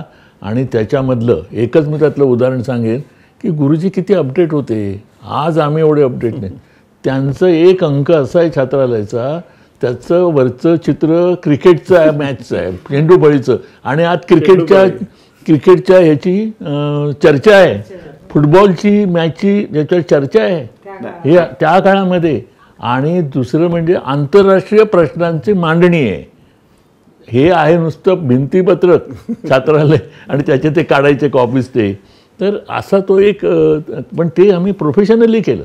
जसं आर्किटेक्टचं काम होतं ते प्रोफेशनल लोक नेमून केले, तसं हे सुद्धा प्रोफेशनली केलं. आणि म्हणूनच ते प्रिझर्व राहिलं आणि चांगलं राहिलं. खरं आहे, तो एकूण सगळं ते बघणं खूप अनुभूती देणारं आहे. आणि याच्यामध्ये आज काय झालं माहिती आहे का, त्याच्यामुळे असं होतं की फुटफॉल वाढला. आज साने गुरुजी स्मारकामध्ये 200-300 लोक एका वेळी शिबिर करू शकतात. इतकी जागा आता तयार झाली आहे ना. म्हणजे पॅव्हेलियन जसं सांगितलं त्याचं एक वैशिष्ट्यपूर्ण आहे. आमच्या तिन्ही बिल्डिंगचं वैशिष्ट्यपूर्ण सगळे आहे. युवा भवन एक आहे जे युवांसाठी डेडिकेट केलेलं आहे, की जिथे युवांनी जगभरातल्या देशभरातल्या यावं, त्यांनी राहावं, एकमेकांशी संवाद करावा. त्याच पद्धतीचं आंतरभारती संकुल आहे. ते तर खूपच लोक येतात तिथे रमतात, कारण मध्ये त्याला एक लॉन छान केलेलं आहे. तर अशा सगळ्या वैशिष्ट्यपूर्ण आमच्या त्या सगळ्या इमारती आहेत. म्हणजे आल्यानंतर जसं खतवे म्हणाले की तुम्हाला नीट राहता आलं पाहिजे, पण तिथे लोक जशी जागा मिळेल तसे राहतात. त्यामुळे तशी कधीच कोणाची तक्रार येत नाही. पण तो फील घेणं, तिथे येणं, हा फार लोकांना त्यात खूप महत्त्वाचं वाटतं. बरोबर. आणि हा सगळा साने गुरुजींच्या विचाराचा संस्कार आहे. याच्यामध्ये छावणी हा जो भाग आहे, मुलांची शिबिरं, तर त्यातलं एक वेगळेपण, कारण मी स्वतः पण ते बघितलेलं आहे, तर त्याच्यामुळे ते खूप वेगळं आहे. आणि त्याच्यातनं जी मुलं जातात संस्कार घेऊन, तर ती सुद्धा बदलतात वगैरे असं. प्रमोदजी, तुम्ही स्वतः त्या सगळ्या प्रक्रियेत, युवराज तुम्ही होते, तुम्ही आहात, तर काय दृष्टी होती हे सगळं करताना? तर मुलांसाठी ते केंद्र व्हावं, युवकांसाठी ते केंद्र व्हावं, अशी त्याची संकल्पनाच होती. त्यामुळे मग ते केंद्र व्हावं तर त्याच्यासाठी उपक्रम चांगले असावेत. त्यामुळे आम्ही सुरुवात आधी हे सगळे टप्पे होण्याच्या आधीपासून त्याची सुरुवात झाली. एका वरांड्यामध्ये आम्ही शिबिरं घेत असू आणि तिथे त्यावेळेला विंचू वगैरे असे आजूबाजूनी चालायचे आणि आम्ही बाटलीत ते जमा करायचो. तिथून सुरुवात झाली. ते करत असताना म्हणजे आंतरभारतीची संकल्पना मुलांपर्यंत पोहोचावी. आमच्यापैकी बरेच लोक राष्ट्रसेवा दलाची पार्श्वभूमी असणारे होते, त्यामुळे त्याचा खूप मोठा प्रभाव आमच्या सगळ्यांवरती होता. त्या शिबिरांवरती सुद्धा सुरुवातीच्या काळामध्ये राष्ट्रसेवा दलाचा प्रभाव होता. त्यामुळे ती जी शिबिरं होती ती अशी होत होती. आम्ही सगळेच जण काम करणारे असल्यामुळे शनिवार रविवारी जाणं आणि तिथे काही उपक्रम करणं, आणि ते उपक्रम अगदी साधे साधे असायचे. सुरुवातीला तिथे खूप भाजीचे मळे त्या मालकांचे होते. तर आमच्या शिबिरातला एक भाग त्याच्यातल्या तारा काढणं इथपासून सुद्धा असं. त्यामुळे झाडाची गिनती, झाडाची गिनती करणं, काम करणं, आणि त्याच्यातून मग पुढे आमच्या प्रत्येक उपक्रमामध्ये श्रमदान करण्यासाठी एक स्पेस दिला गेला होता. पण ही शिबिरं करताना त्याला काहीतरी आकार उकार असावा असे सतत बैठकांमधून मांडणी व्हायची. खातूबाईंचा तो आग्रह असायचा. आणि त्यातून मग प्रेरणा प्रबोधन शिबिराची संकल्पना पुढे आली. कारण मुलांचा स्रोत एक कायमस्वरूपी असेल, तो कुठून येणार, तर तो शाळेतून येणं हे साहजिक होतं. आणि म्हणून मग मुंबई, ठाणा, पुणे इकडच्या शाळांपर्यंत पोहोचण्याचा प्रयत्न झाला. आणि तिथून मुलांना स्मारकामध्ये घेऊन येणं आणि 3 दिवसाची शिबिरं त्यांच्यासाठी आयोजित करणं. आणि या शिबिरामध्ये सुद्धा भारत समजून घेणं इतकं साधं गोष्ट असायची. आणि मला आठवतं त्यावेळेला आम्ही एक शेतीचा भाग घ्यायचो आणि त्याच्यावरती एक राज्य मुलांनी तयार करावं आणि त्यातून खातूबाईंना आठवत असेल तर असे अनेक प्रयोग तिथे करत गेलो. आणि हे 3 दिवसाचा अभ्यासक्रम साधारण तयार केला गेला. आणि त्याच्यामध्ये मुलांसारखं राहता यावं. आणि तिथे म्हणजे काजूची झाडं असायची वगैरे वगैरे.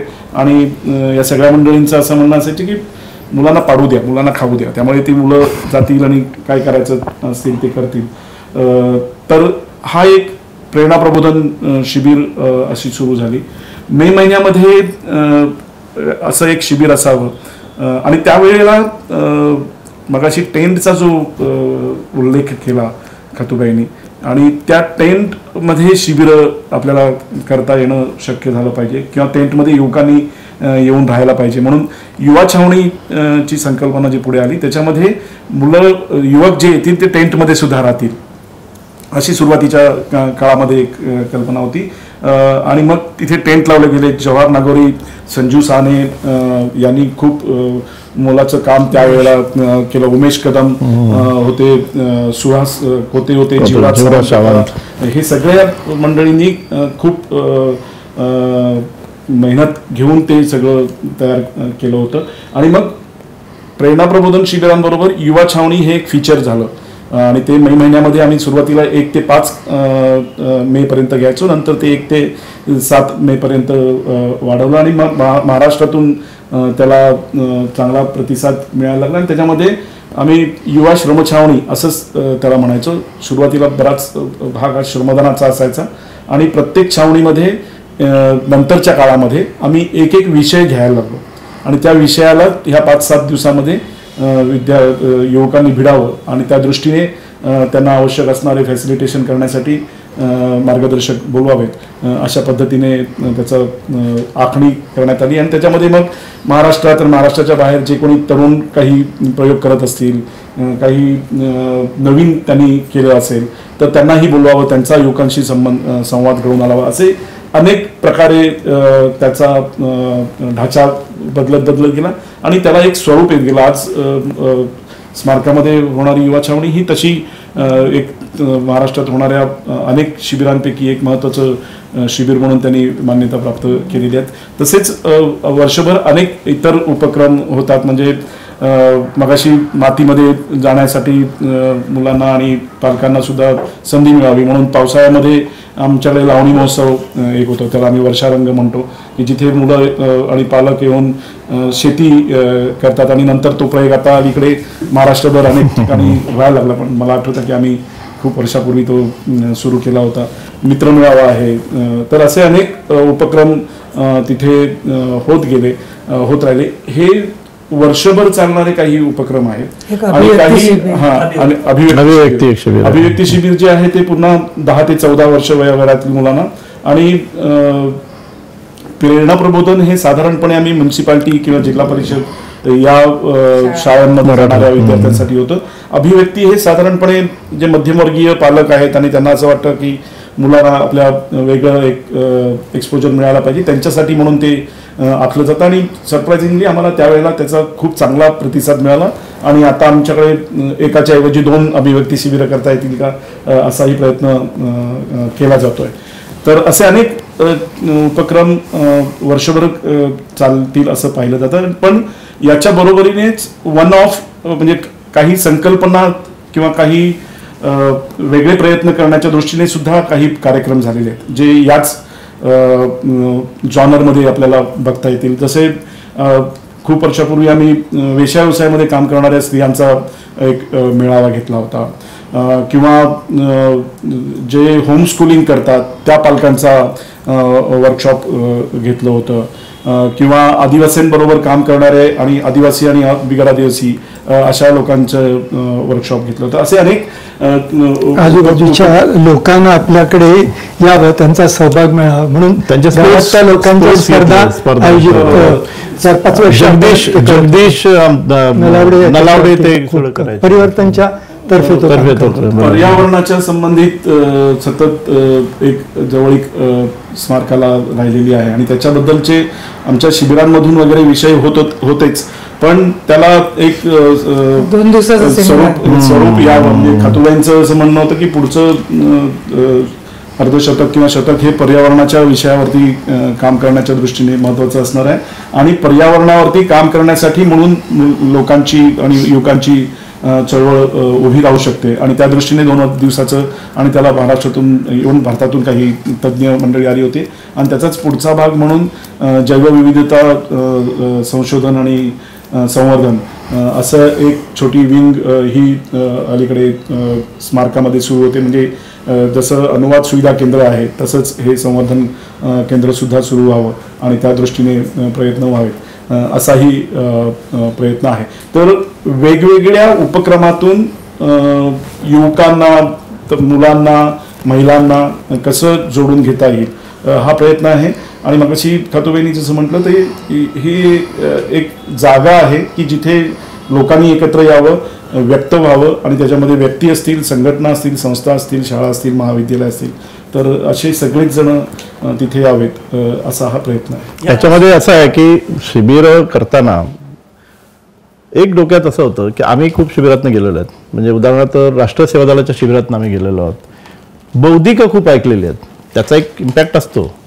पण आता बौद्धिकाशिवाय संवाद काय करता येईल, संवादातनं कसं शिकता येतील याच्यावर एक आमचा जास्त भर आहे. एक गोष्ट. दुसरी गोष्ट मला असं वाटतं की असे काही विषय असतात की ज्या विषयाबाबत नेहमी कुतूहल असतं किंवा माहीत नसतं. म्हणजे आपण काश्मीरवर बोलत असतो, पण काश्मीरमधल्या काही तरुणांना आम्ही संवादासाठी आणलं होतं. म्हणजे असं एक्सपोजर जे असतं की त्यांच्याशी बोला, आता काय म्हणायचं मला काश्मीरबाबत.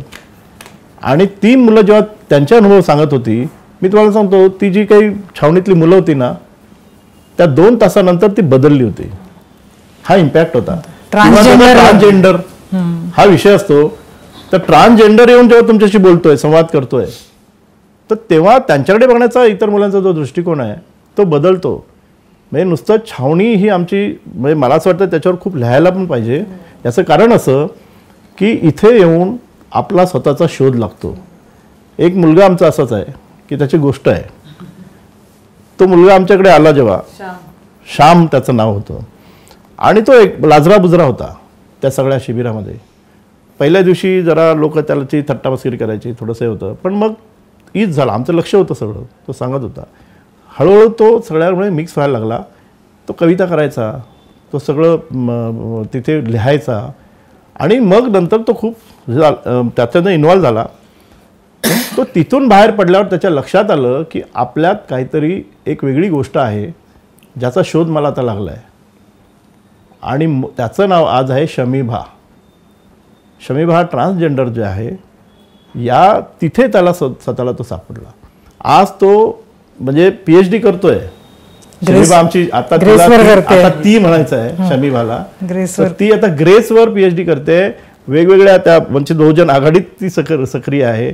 वेगवेगळ्या विषयावर ती जात असते. मला असं वाटतं अशी अनेक मुलं या आमच्या छावणीतनं गेलेली आहेत. एक मुलगा आमचा असा आहे की तो आता ज्याला म्हणतो आपण की रस्त्यावर जे आपण म्हणतो ना, काही माणसं बसलेली असतात, दाढी वाढलेली असते, काही करत म्हणजे ते घाणीत असतात, तो त्यांना उचलतो आणि त्यांना घेऊन जातो रिहॅबमध्ये. त्यांची सगळं त्यांना साफसफाई करतो, त्यांना आंघोळ्या घालतो. अशी असंख्य मुलं आहेत की जी सक्रिय काम करत आहेत, ज्यांना एक वेगळी अनुभूती आलेली आहे, ज्यांना असं वाटतंय की आपण जे बघतोय ना त्या पलीकडे आणखीन काहीतरी दुनिया आहे. ते झाकण्याचा ते प्रयत्न करत आहेत. आणि मला असं वाटतं छावणी किंवा आमचं अभिव्यक्ती, हे नावच अभिव्यक्ती आहे ना, मुलांना अभिव्यक्त करणं स्वतःला, की म्हणजे त्याच्यातनं तुम्हाला सापडलं पाहिजे काहीतरी. म्हणजे त्याच्या कन्सेप्टच आमच्या त्या एकेका दिवसाच्या अशा आहेत ना की माती ते माती, ह्या निसर्ग आहे, त्या निसर्गातनं माती तयार कशी होते आणि मग मातीचं आपण काय करू शकतो. मग तिथे आम्ही एक शेवटच्या दिवशी चहा काढून ठेवतो आणि मुलं ती त्यातनं त्या मातीचे आकार बनवत असतात. आणि जाताना मग आम्ही ते भाजून त्यांना तेच प्रेझेंट करतो. अनेकदा आम्हाला अनुभव असा येतो ना, प्रेरणा प्रबोधन असेल किंवा अभिव्यक्तीमध्ये, की पालक आणि मूल, आता जो सगळी समस्या आहे, ते जेव्हा 5 दिवसाच्या शिबिरात ते पालक येऊन मुलाला सोडतात, 5 दिवसानंतर जेव्हा पालक समोर येऊन त्या मुलाची ॲक्टिव्हिटी बघत असतो, कारण आम्ही मग 5 दिवसानंतर त्यांना बोलवतो, मग त्यांच्या एक ॲक्टिव्हिटी असतात 3-4 तासाच्या. आपला मुलगा असा बोलू शकतो हे पालकाला विश्वास ठेवत नाही ते, की हा माझाच मुलगा, हा बोलतोय, ह्याने हे केलं. आणि जेव्हा सगळे सांगत असतात की माझा मुलगा असा आहे, ह्याने असं केलं, त्याने असं केलं, आम्हाला आश्चर्य वाटतं की ह्या मुलाचा शोध या पालकाला इथे लागला आहे. आणि कधी कधी असं होतं की छोट्या छोट्या गोष्टी असतात खूप, म्हणजे तिथे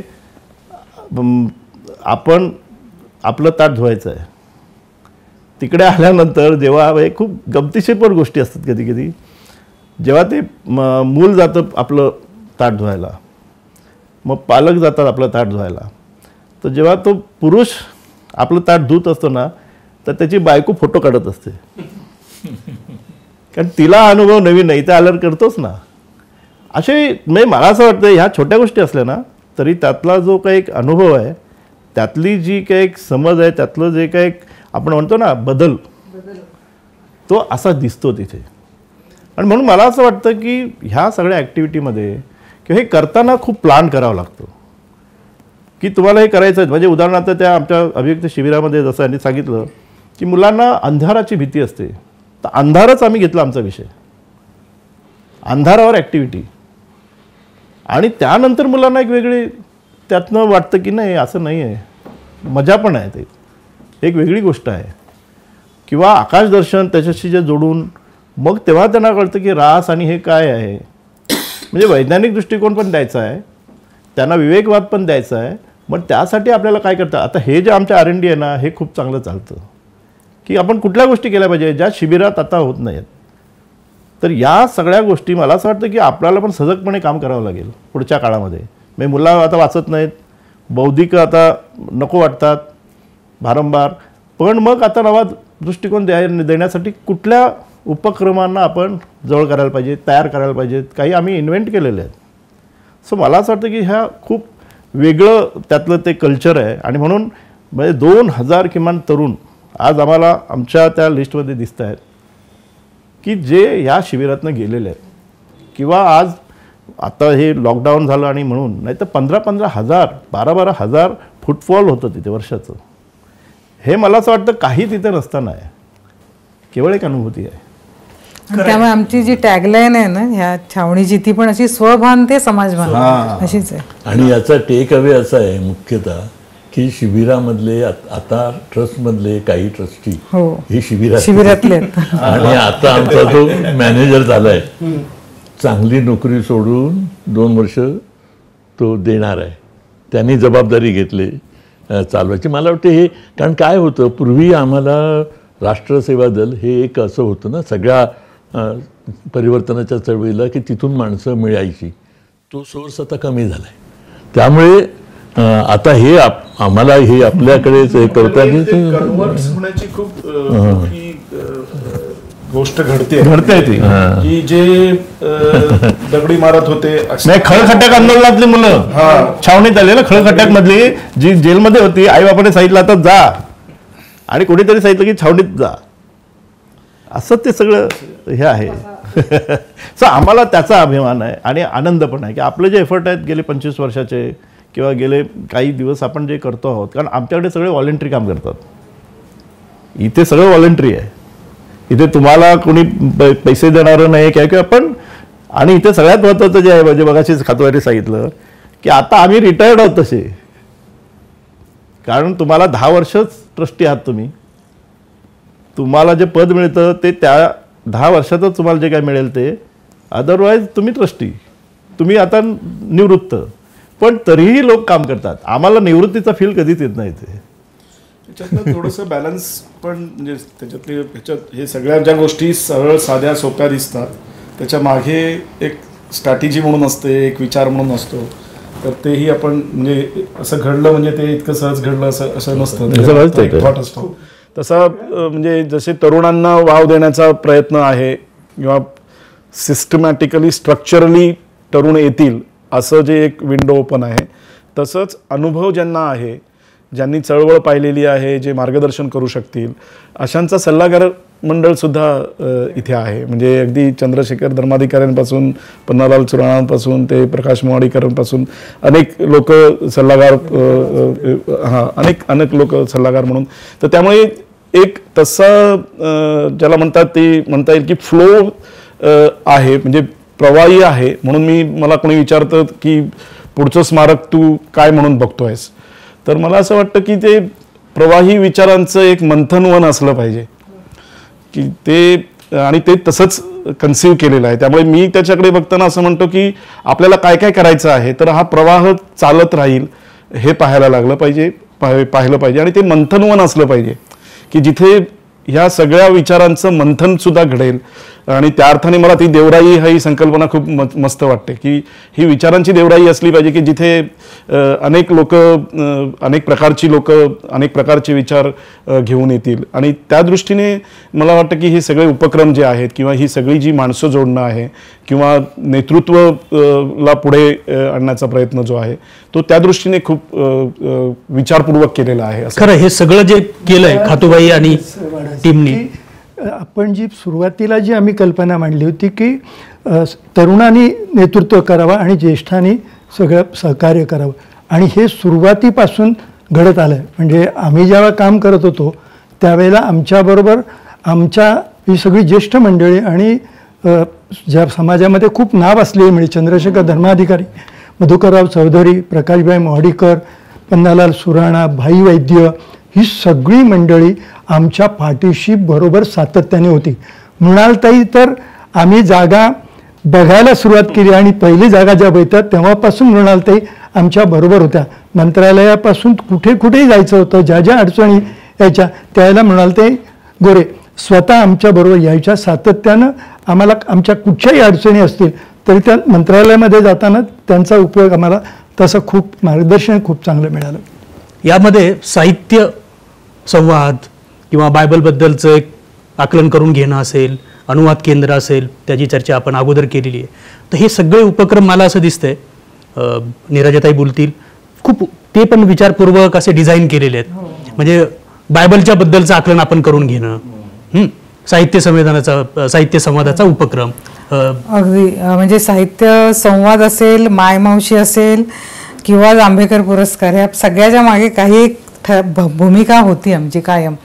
आणि जे आपण मगाशी बोललो की स्वभान ते समाजभान हा एक सगळ्याचाच टॅगलाईन आहे असं म्हटलं तरी हरकत नाही. साहित्य संवाद जे आमचे झाले त्याचं जर अगदी सुरुवातीपासूनचे जे आत्तापर्यंत, म्हणजे आता आम्ही ह्या वर्षी परत 125चा घेणार आहोतच म्हणजे त्याच्यामध्ये. तर पहिला जो झाला तो 2002मध्ये झाला. त्यानंतर जे सगळे आम्ही विषय घेतले 2007मध्ये झाला. त्याच्यामध्ये मी मगाशी म्हटलं तसं गिरीश कर्नाड, अलक पद्मसी, विष्णू खरे वगैरे ही सगळी मंडळी त्यावेळेला आलेली होती. आणि तो नाटकाविषय होता. म्हणजे एक असा विषय घेऊन साहित्य आणि राजकारण, म्हणजे आम्ही असे राजकारणापासून त्या अर्थाने लांब राहिलो नाही की साहित्यामध्ये राजकीय विषय किंवा राजकीय, आपल्याकडे मराठी साहित्यामध्ये राजकीय विषय किंवा कवितेमध्ये खूप कमी आहेत. फिक्शनमध्ये असं काय म्हटलं झालं की राजकीय चांगली कादंबरी कुठे आहे. काही अगदी ठराविक अशा आपल्याला नावं दिसतात, ते सिंहासनसारखी किंवा अरुण साधू किंवा नंतर रघुनाथ पठारे वगैरे ह्या मंडळींनी लिहिलेली. पण मग ह्या अशा संपूर्ण ह्याच्यावरती की कसं ते एक्सप्रेस व्यक्त होत गेलेलं साहित्यातनं, ते साहित्य आणि राजकारण, साहित्यातला विद्रोह, ह्याच्यावरती आम्ही रुईया कॉलेजमध्ये चर्चा म्हणजे हे 2 दिवसाचा साहित्य संवाद घेतला होता. अस्वस्थता जी ह्या गेल्या 10-15 वर्षात आहेत तो सुद्धा विषय आम्ही, एकूणच समाजातली अस्वस्थता, अस्वस्थ वर्तमान असा एक विषय आम्ही म्हैसूर असोसिएशन बरोबर कन्नड लोकांबरोबर घेत. म्हणजे आम्ही दरवेळेला कोणाबरोबर तरी असं एक साहित्य संवाद घेतो. पुणे युनिव्हर्सिटीमधनं स्त्री साहित्यावरचा म्हणजे स्त्रीवादी साहित्यावरचा संपूर्ण एक मांडणी गेल त्यावेळेला आल्या होत्या. आणि मला वाटतं खूप बाहेरची जेसिंटा होती त्यावेळेला, जेसिंटा जी झारखंडची कवयित्री आहे. तर ह्या सगळी मंडळी आमच्याबरोबर आलेली. त्यानंतर जळगाव विद्यापीठाबरोबर झालेला आहे, मुंबई विद्यापीठाबद्दल, उत्तर महाराष्ट्र विद्यापीठाबरोबर जळगावला झालेला आहे. मुंबई विद्यापीठाबरोबर आम्ही एक घेतला होता, तो माध्यमांतरवर होता 2009मध्ये. आणि आता अलीकडे आम्ही ह्याच्या अगोदरचा जो झाला आत्ताच 2022मध्ये झाला तो विस्थापनावर घेतला.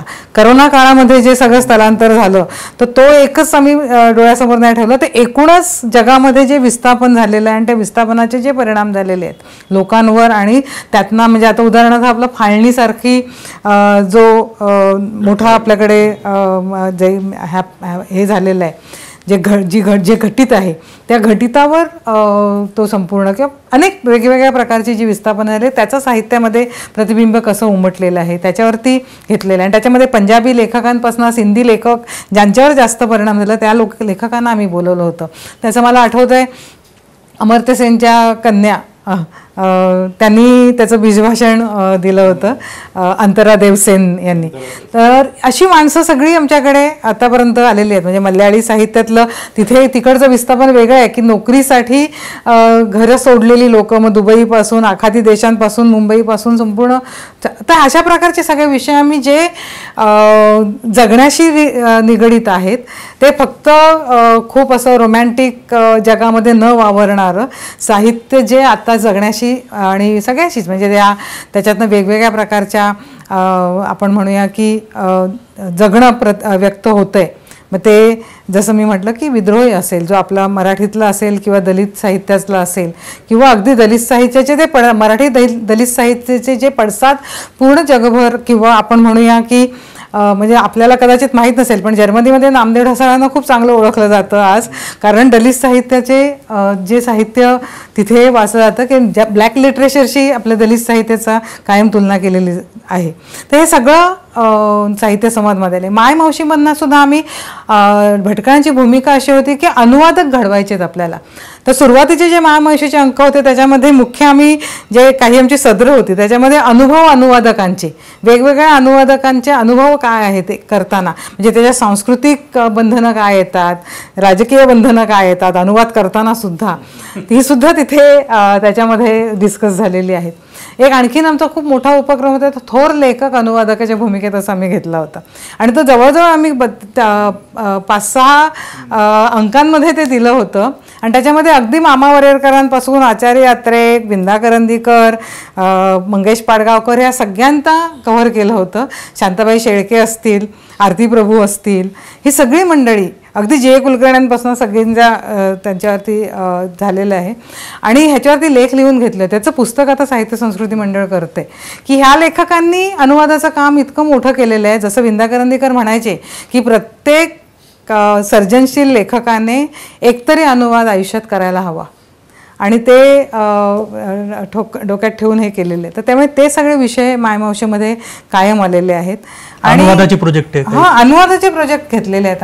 आम्ही अनुवाद कार्यशाळा घ्यायचो. आता थोडं आम्ही विद्यार्थ्यांसाठी घेतोय, पण अनुवाद कार्यशाळांमध्ये मुख्यत्वे आम्ही घेतलेले आहेत ते गुजराती मराठीमधनं अनुवाद कार्यशाळा केलेल्या आहेत. म्हणजे अनुवादाचे, आणि आता आम्ही एक महत्त्वाचा प्रोजेक्ट जो घेतलेला आहे तो पुष्पा भावे अध्यक्ष असताना त्या काळामध्ये आम्ही मल्याळी लेखिकांना काही बोलवलं होतं आणि तिथे आमच्या मराठी लेखिका आम्ही जमलो होतो आणि त्याला मग आमच्या मनात विचार आला की मल्याळी आणि मराठीतले आम्ही ट्रान्सलेट करून घेतल्या होत्या कथा. तर आपण नेहमी असा विचार करतो की आपल्याकडे जे येतं ते हिंदीतनं खूप येते किंवा आपल्याकडे जे येतं ते इंग्रजीतनं येतं, हिंदीतनं येतं. अनुवादाची इतक्या पब्लिशिंग संस्था आहेत की अनेक अनुवाद अनेक भाषातले, पाश्चात्य भाषातले सुद्धा आपल्याकडे येतात, पण मराठीतलं बाहेर किती जातं आहे हा विचार आम्ही केला. आणि मग त्याच्या वेळेला मग आम्ही असा विचार केला की आपण एकत्र बसून अनुवादक आणि लेखक एकत्र बसून एखादा प्रोजेक्ट घेता येईल का, करता येईल का. तर आता आम्ही असा मराठीतल्या 8 महत्त्वाच्या लेखिका 80 नंतरच्या काळातल्या घेतलेल्या आहेत. ते प्रिया तेंडुलकरपासून आम्ही सुरू केलं आहे, ते आत्ताची मनस्विनी लता रवींद्रपर्यंत. आणि त्याच्यामध्ये प्रज्ञादया पवार आहेत, मेघना पेठे आहेत, प्रतिमा जोशी आहेत. ह्या सगळ्या अशा 8 लेखिका घेतल्या आहेत आणि त्यांच्या 2-2 कथांचं 2 भाषांमध्ये आम्ही ट्रान्सलेशन करून घेतलं अनुवादांकडनं. आणि ते अनुवादक हिंदीतले आहेत आणि इंग्रजीतले आहेत. 2 पुस्तकं तयार आहेत आणि साहित्य अकादमीला आम्ही सबमिट केली आणि त्यांनी आता ते अप्रूव्ह केलेलं आहे. त्यामुळे ती पुस्तकं साहित्य अकादमी आता काढेल. थोर लेखक पण तसंच पुस्तक आम्ही 2 आणखीन पुस्तकाचं ट्रान्सलेशन केलेलं आहे आम्ही. फडक्यांचं मुस्लिम समाजाचं म्हणजे मुस्लिमांचं योगदान स्वातंत्र्य चळवळीमध्ये योगदान, स्वातंत्र्य लढ्यामधलं योगदान, शिखांचं असे 2 आणि शिखांचं तेही गुजराती भाषेमध्ये आपण प्रकाशन केलं आणि कॉलेजमध्ये त्याच कॉलेजमध्ये आपण खालसा कॉलेजमध्ये अगदी म्हणजे शिखांचा जो सहभाग आहे स्वातंत्र्य लढ्यात त्याचं खालसा कॉलेजमध्ये जाऊन केलं होतं प्रकाशन. आपण जे ऍक्टिव्हिटी विषयी चर्चा करतोय म्हणजे ह्या सगळ्या त्याच्यात कलाभवनाची ऍक्टिव्हिटी पण खूप महत्वाची आहे. रायगड ऍक्टिव्हिस्टा हा उपक्रम पण गाजला होता, तर त्याबद्दल युवराजजी तुम्ही काय. असं आहे की साने गुरुजींचा जो विचार आहे आंतरभारतीचा, तर तो आंतरभारतीचा विचार हा जसा साहित्यिक आहे तसा तो कलात्मक सुद्धा आहे. मगाशी आता खतुबाईंनी जे उदाहरण दिलं की चेंडू फळी ह्याच्यावर अंक काढला होता तेव्हा छात्रालयात, त्या चेंडू फळीच्या त्या अंकावर जे चित्र होतं ना असं एक क्रिकेट खेळणाऱ्या मुलाचं, ते साने गुरुजींनी काढलेलं आहे. कलासक्त साने गुरुजी होते. साने गुरुजींचे विचार या कलेमार्फत आपल्याला कसं पुढे नेता येईल असा एक आम्ही प्रयत्न केला. आणि त्याची सुरुवात खरी झाली ना ती श्यामच्या आई पुस्तकाच्या 75 निमित्त. म्हणजे साधारण 1933ला श्यामच्या आई रिलीज झालं, लोकांपर्यंत आलं आणि 2008 साली 75 त्याची आम्ही साजरी केली आणि ती खूप वैशिष्ट्यपूर्ण होती. साने गुरुजींची श्यामच्या आईची 75 कशी करायची असा जेव्हा प्रश्न आला तेव्हा काही साधारण डिबेट, लोकांचं घराघरात पोचलेलं पुस्तक. पण पुन्हा तेच आहे, आमच्याकडे आयडिया आणि आयडिया जनरेशन याला खूप महत्त्व देतो आम्ही असा विचार मांडला की हे पुस्तक लिहिलं कुठे. ते पुस्तक लिहिलं नाशिकच्या जेलमध्ये. ज्यावेळी 33 साली साने गुरुजी जेलमध्ये तुरुंगात होते स्वातंत्र्याच्या त्या लढ्यामध्ये सहभागी झाल्याबद्दल, आणि तिथे तेव्हा गोष्टी सांगायचे. तर त्याची ती बऱ्याक होती की जिथे त्यांनी ते शेवटी लिहिलं, लोकांनी त्या गोष्टी सांगून झाल्या होत्या आणि मग त्यांनी लिहिलं पण प्रत्यक्षात त्याचं स्क्रिप्ट तयार केलं. आणि ते जे बॅरॅक आहेत त्याच्यावर खूप एक मधल्या काळामध्ये ना संघर्ष सुरू होता. म्हणजे ती बॅरॅक साने गुरुजींच्या नावाने ठेवावी म्हणून काही जेलमधल्याच लोकांनी संघर्ष केला होता आणि ते मी वाचलं होतं कुठेतरी. आणि त्याच्यामध्ये आमचे साळुंके नावाचे शिवाजी साळुंके यांचा एक मोठा सहभाग आहे. ते कवी होते पण त्यांच्याकडं असं एक काही घटना घडली की त्यांना जेल झाली आणि ते जेव्हा नाशिक जेलमध्ये ठेवलं होतं तेव्हा त्यांच्या लक्षात आलं की याच जेलमध्ये दाऊदची माणसं आहेत आणि ते चरस गांजा तिथे पित आहेत. आणि त्यांनी मोठा संघर्ष केला, त्याच्यात त्यांना मारहाण पण झाली, पण त्यांनी उपोषण केलं आणि तो लढा खूप वाढला पुढे. आणि मग शेवटी सरकारने ती बॅरॅक प्रोटेक्ट केली. तिथे साने गुरुजींचा पुतळा ठेवला आणि तिथे आता कोणाला येऊ देत नाही. छान तिथं सुशोभीकरण केलं, त्यांचे विचार लावले. तो एक क्लिक होता की हे काहीतरी वेगळं आहे, इथेच आपण काही करायला पाहिजे. मग आम्ही असं एक विचार मांडला की श्यामच्या आईची 75 जिथे श्यामच्या आई लिहिली गेली तिथेच करायचे. पण अवघड होतं सगळं. पुन्हा मग आमची तेच सोर्स लावले. तेव्हा स्वाती साठे जेलर होत्या आणि आम्ही एकदा भेटायला गेलो. मी असं नाशिकला गेलो होतो आणि त्यांना सांगितलं की ते आहे ना आमच्याकडे साने गुरुजी आणि स्वाती साठे आपल्या सगळ्यांना माहिती आहे. तर त्यांना मी कल्पना सांगितली, बाबा आम्हाला असं असं वाटतं की इथे करावं. त्यांना एवढी कल्पना आवडली, त्या म्हणल्या माझे काही प्रॉब्लेम नाही, सरकारकडे एक ॲप्लिकेशन द्या, मला एक ॲप्लिकेशन द्या, मी पूर्ण सहकार्य करेन. तेवढं कळल्यावर आम्ही कामाला लागलो आणि मग एक संकल्पना मांडली. पुन्हा मग त्याचा जामानिमा करायचा आहे, कोणाला जवळ घ्यायचं, कोणाशी बोलायचं. आता विजय मल्ल्या नाही आहेत. विजय मल्ल्या म्हणजे ते विजय मल्ल्या नाहीत पळालेला. विजय मल्ल्या म्हणजे सेवादलाचा आमचा एक कार्यकर्ता जो उद्योगी झाला, त्यांनी ती संकल्पना उचलून धरली. त्यावेळी मी मदत करेन. आणि मग त्यांनी काय केलं, प्रसाद महाडकर म्हणून जीवन गाणी ही एक मोठी संस्था आहे, ते मोठे इव्हेंट करतात. तो त्यांचा आमचा एक तो मित्र, त्याला सांगितलं आपल्याला साने गुरुजीसाठी करायचं आहे. आणि मग ते सगळं वाढत गेलं. आणि मग समजा जेलमध्ये जाऊन करायचं ही कल्पनाच मोठी होती. एका बाजूला असं होतं की श्यामची आई, मग आता आई कुठली मांडायची. तर निर्जा आणि या सगळ्यांनी जो विचार केला तो खूप महत्त्वाचा होता की केवळ श्यामची आई नाही तर जगभरात साहित्यात आलेली आई. कारण हा कॅनव्हास खूप मोठा होता. म्हणजे खातूबाईंनी तेव्हा एक मांडलेला मुद्दा मला अजून आठवतो की आई ही व्यापक आहे, ती अशी बंदिस्त कुठेच करता येत नाही. मग ही व्यापक आई असेल तर मग मॅक्झिम गॉर्कीपासून ते ढसाळांपर्यंत सगळे ज्यांनी आईबद्दल लिहिलं आहे आणि त्याची एक छान स्क्रिप्ट मग निर्जाने लिहिली, आई माझा गुरु असं करून नावाने. आणि मग ते वाचन, त्याचं ते सांगीतिक वाचन ते करणं.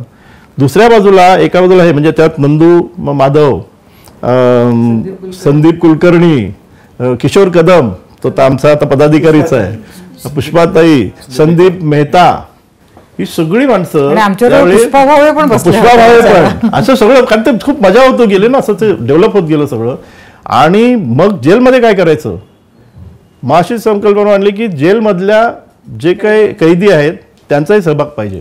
ते तर अवघड गोष्ट. मग पुन्हा RR आबांकडे, RR आबा म्हणले तिकडे गडबड काही करू नका, तुम्हाला काय करायचं. म्हटलं त्यांना साने गुरुजी सांगायचं आहे आणि त्यांना आम्हाला त्याच्यात इन्व्हॉल्व करायचं आहे. त्यांनी स्वाती साठेला फोन केला की सगळ्या गोष्टी आपल्या ज्या आहेत त्या नीट करून यांना करू द्या. स्वाती साठेंना तेवढंच पाहिजे होतं. त्यांनी त्या जेलमधल्या सगळ्या कैद्यांशी आमच्या बैठका सुरू झाल्या. म्हणजे RR पाटील ते गृहमंत्री होते म्हणजे हां. तर मग स्वाती साठेंनी आम्हाला ते सगळं खुलच करून दिलं. म्हणजे लोकांना आम्ही आपल्या सहज जेलमध्ये जाऊन येऊन असं करत. आणि सोनिया परचुरे त्यानंतर असं झालं. हां, मग त्या प्रसाद महाडकरने सोनिया परचुरे जे आता आघाडीची कोरिओग्राफर आहे तिला घेऊन आम्ही जेलमधले महिला कैदी आणि पुरुष कैदी यांचं साने गुरुजींच्या गाण्यावर नृत्य बसवलं. असं पहिल्यांदा घडलं. म्हणजे अतिशय सुंदर झालं. त्या ह्याच्यामध्ये तो इतका भव्य दिव्य कार्यक्रम झाला. आणि आम्ही परत म्हटलं मग ह्याला बसणार कोण, तर बाहेरून त्यांनी सांगितलं बाहेरून लोक नाही आणायची.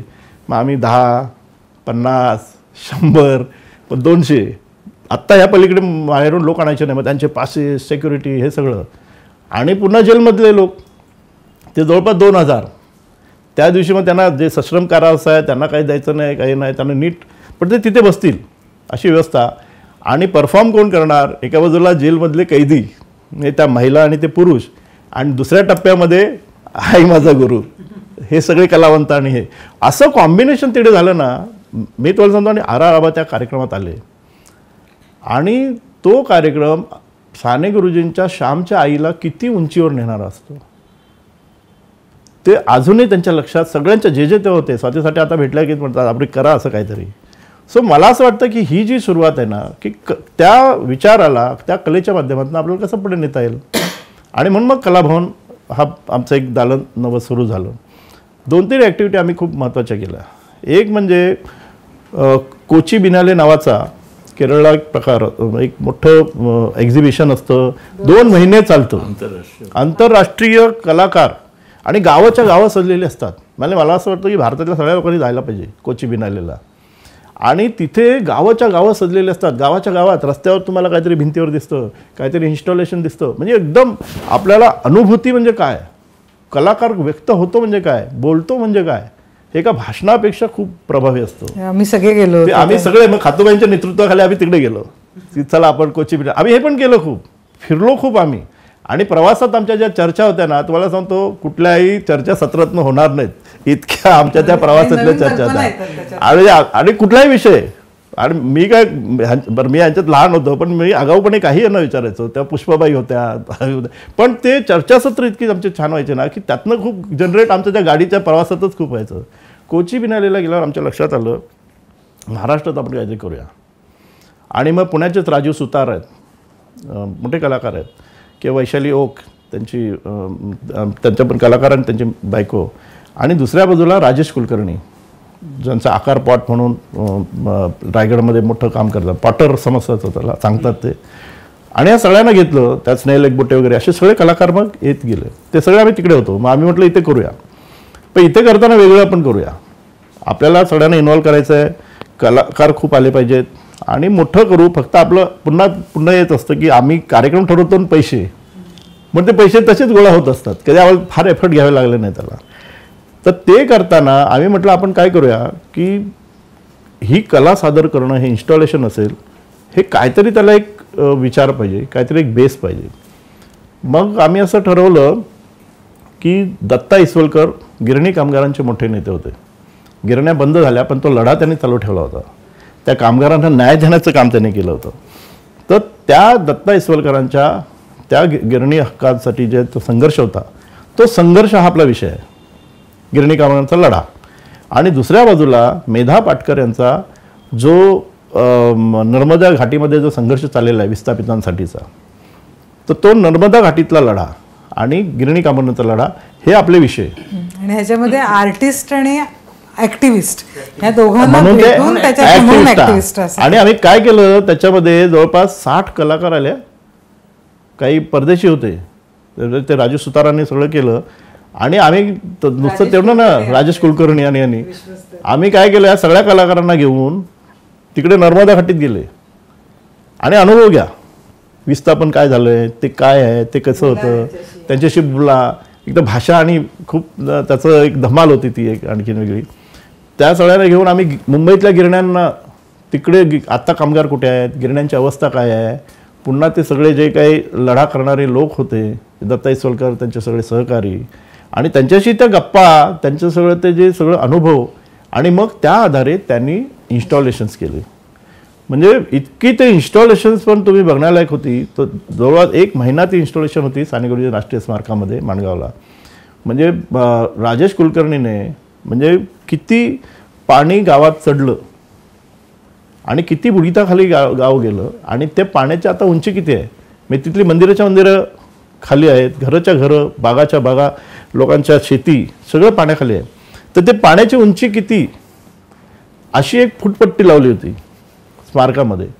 आणि मग एक डोंगरावर एक दगड आहे, त्या दगडावर त्यांनी ते एवढं मीटर पाणी आहे, म्हणजे मग तुम्ही आता पाण्याखाली आहात हा लोकांना फील दिला होता की ते डोंगर दिसतोय, तो दगड तेवढं तिथे पाणी आहे आणि आता तुम्ही इथे उभे आहात. अशा पद्धतीचं इन्स्टॉलेशन होतं आणि ते खूपच म्हणजे एकदा ते आम्ही तिकडे पण केलं, माणगावला जसं केलं तसं ते मुंबईतही केलं. आणि मुंबईमध्ये ते संपलं आणि लॉकडाऊन सुरू झाला, त्यामुळे आमचं पुढचं ते सगळं राहिलं. पण ह्याच्यात आणखीन कलाभवनमध्ये हे पहिलंच त्याचं उद्घाटन झालं ते जगप्रसिद्ध चित्रकार प्रभाकर कोलते यांच्या हस्ते झालं. त्यांच्या हस्ते झालं आणि त्यांनी वर्कशॉप तिथे लहान मुलांसाठी घेतलं होतं, म्हणजे अगदी 5 वर्षाच्या मुलापासून म्हाताऱ्या माणसापर्यंत सगळ्यांना आणि सगळ्या पद्धतीची, म्हणजे कोकणातल्या कातकरी मुलांपासून. आणि ह्याच्या चित्रकलेबरोबर आमचं पुढचं असं हे सगळं असं आहे की त्याच्यात संगीत, लोककथा, लोककला वेगवेगळ्या भागातल्या, विशेषतः म्हणजे नॉर्थ ईस्ट असेल, तिकडे नॉर्थला असेल, साऊथमध्ये असेल, म्हणजे आपल्याला काही नृत्य प्रकार माहिती आहेत किंवा काही क्लासिकल हे माहिती आहेत, पण त्याच्या पलीकडे जाऊन जे रुजलेलं आहे सगळं. तर असे आता आमच्याकडे मुकुंद कोळे पण सध्या आमच्याबरोबर जोडला गेला आहे आणि त्या पद्धतीने पुढे जायचं, म्हणजे खूप मोठं काम आहे आमचं. फक्त चित्रकलेने सुरुवात झाली. चित्रपट महोत्सव केला तो काला ते जय भीम. म्हणजे आपल्याकडे जेव्हा असं होतं की इथे सगळे चित्रपट आणि आपल्याकडे तुला माहिती आहे कशा पद्धतीने चित्रपट बघितलं जातं, पण ते साऊथमध्ये एक नवा दलित हुंकार घेऊन सिनेमे बनवले जात आहेत आणि इतक्या प्रभावीपणे ते बनवले जातात. म्हणजे पा रणजित असेल किंवा इतर सगळ्या त्या दिग्दर्शकांचे सिनेमे, जे सिनेमे इथे आपण मग ते डब झाल्यावर बघतो, तर असे आम्ही एक 7 सिनेमे सिलेक्ट केले आणि त्याच्यावर चर्चा केली. काला ते जय भीम. काला आपल्याला माहिती आहे की धारावीतल्या झोपडपट्टीवर तिकडेतल्या पा रणजितने तो सिनेमा बनवला आहे. तो काला ते जय भीम ह्या सिनेमातनं आम्ही म्हटलं डिस्कशन पण करूया. आणि मग त्यात वेगवेगळे होते, महिलांविषयीचा एक सिनेमा होता बिर्याणी म्हणून, किंवा पण असे आहेत की उपेक्षितांचे प्रश्न मांडणारे ते सिनेमे होते. आणि त्या क्षेत्रात काम करणाऱ्या लोकांना आपल्याला माहिती आहे की जगप्रसिद्ध ते समीक्षक आहेत अशोक राणे, ते पूर्ण त्या 3 दिवस आमच्यासोबत होते आणि त्या विषयावर काम करणारे लोक, अशी खूप चांगली चर्चा झाली, ती घुसळण झाली. तो सिनेमाच्या निमित्ताने ना एक वेगवेगळे पैलू आमच्या समोर आले, ते आम्ही समजून घेतले, जाणून घेतले. आणि खूप म्हणजे त्याच्यामध्ये रुईया आणि ह्या सगळ्या कॉलेजमधली मुलं होती, आजही ती मुलं खूप ॲक्टिव्ह आहेत. सो मला असं वाटतं की कला ही जगण्यासाठी की कलेसाठी हा जो प्रश्न एक अनादी कालापासून आहे, तर कला ही तुमच्या जगण्याला बळ देणारी असायला पाहिजे आणि एक प्रेरणा देणारी पण असायला पाहिजे, सांगणारी पण असली पाहिजे.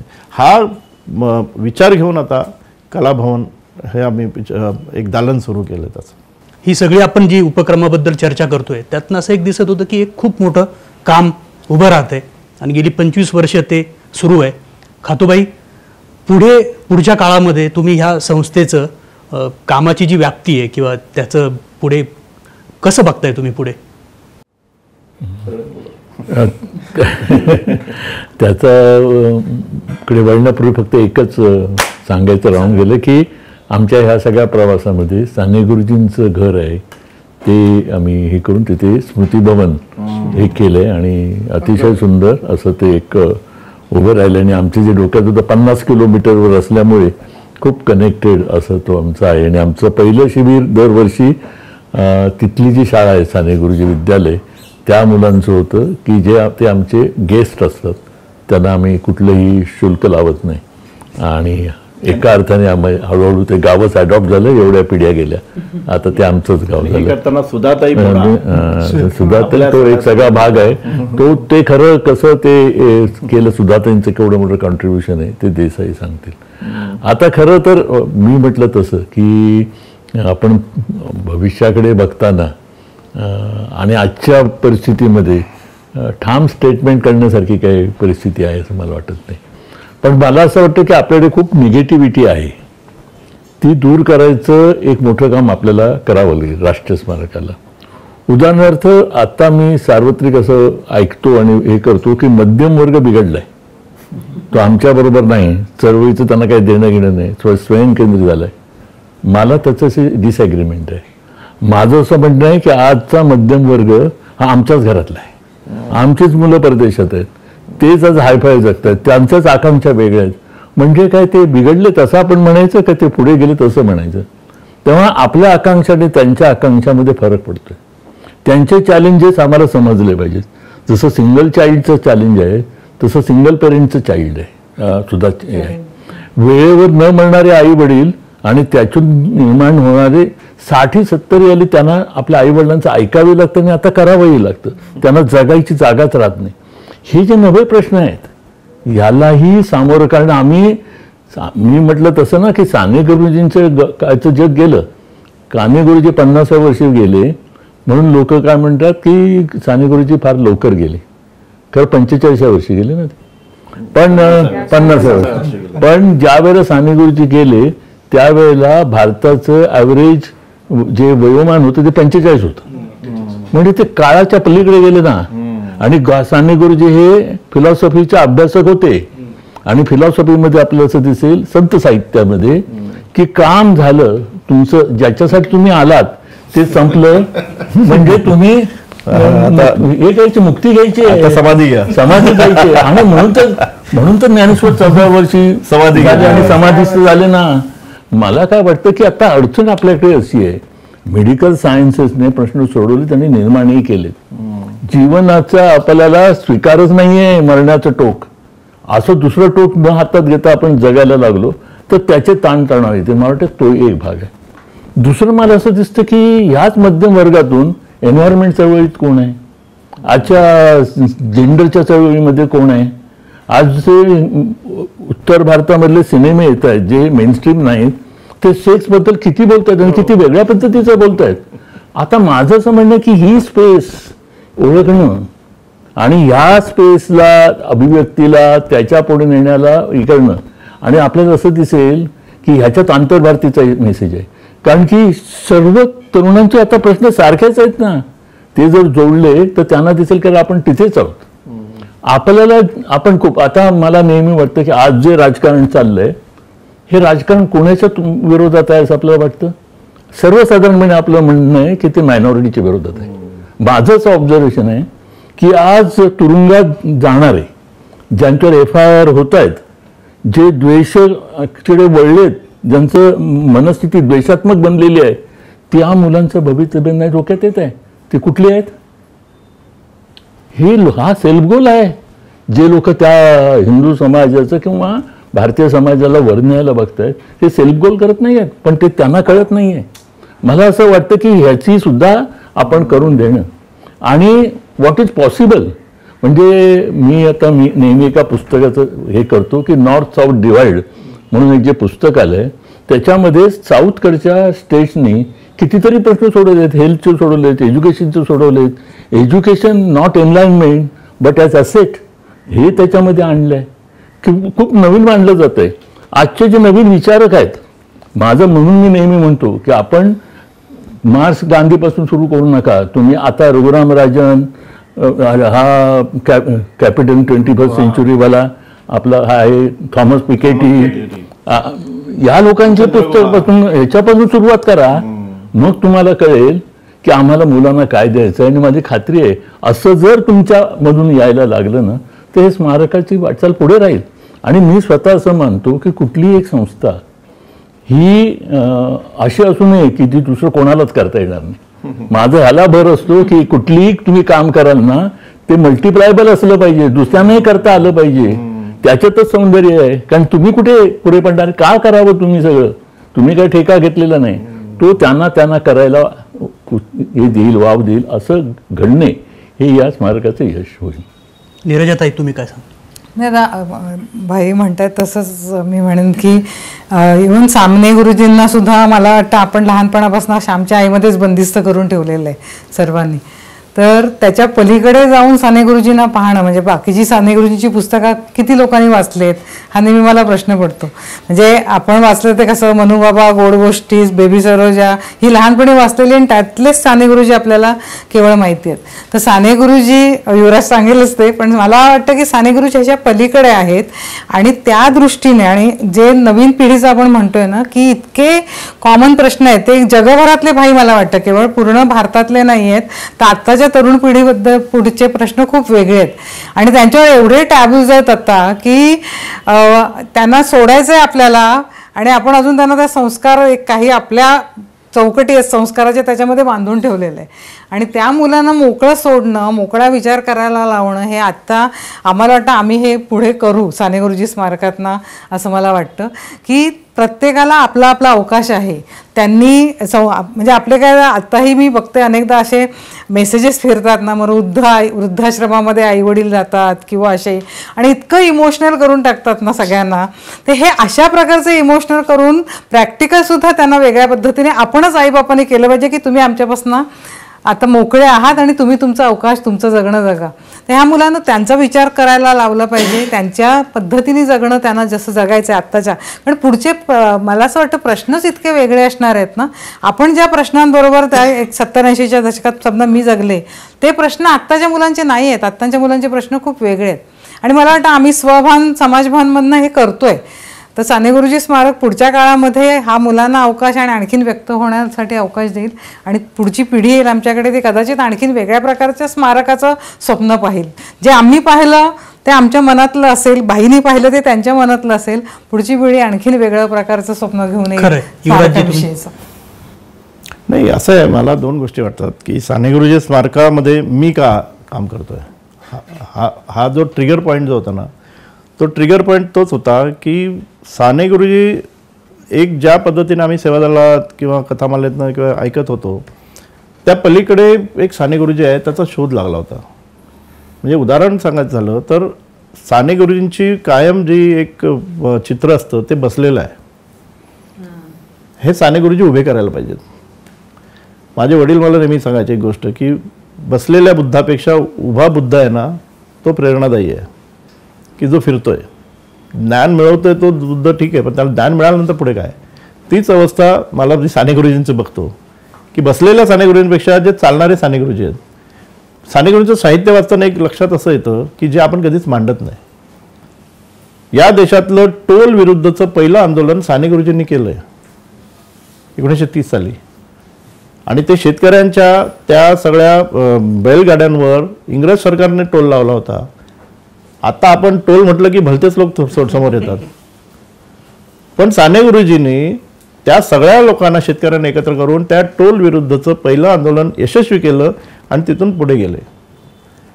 ज्यावेळी म्हणजे मी या 2-4 गोष्टी ज्या माझ्या आयुष्यावर ज्या प्रभाव करतात त्या अशा की 1928 साली जेव्हा याच पुण्यामध्ये सोन्या मारुतीच्या नावाने दंगल झाली आणि या दंगलीमध्ये 111 लोक जखमी झाले त्याच्यामध्ये पोलीसही होते ब्रिटिशकालीन पोलीस. आपणही दंगली बघतोय ना. आपण काय करतो आपण म्हणतो ह्यांची चूक आहे का त्यांची चूक आहे हे बरोबर आहे का ते बरोबर आहे. पोलिसांनी काय केलं साने गुरुजींनी ते नाही केलं.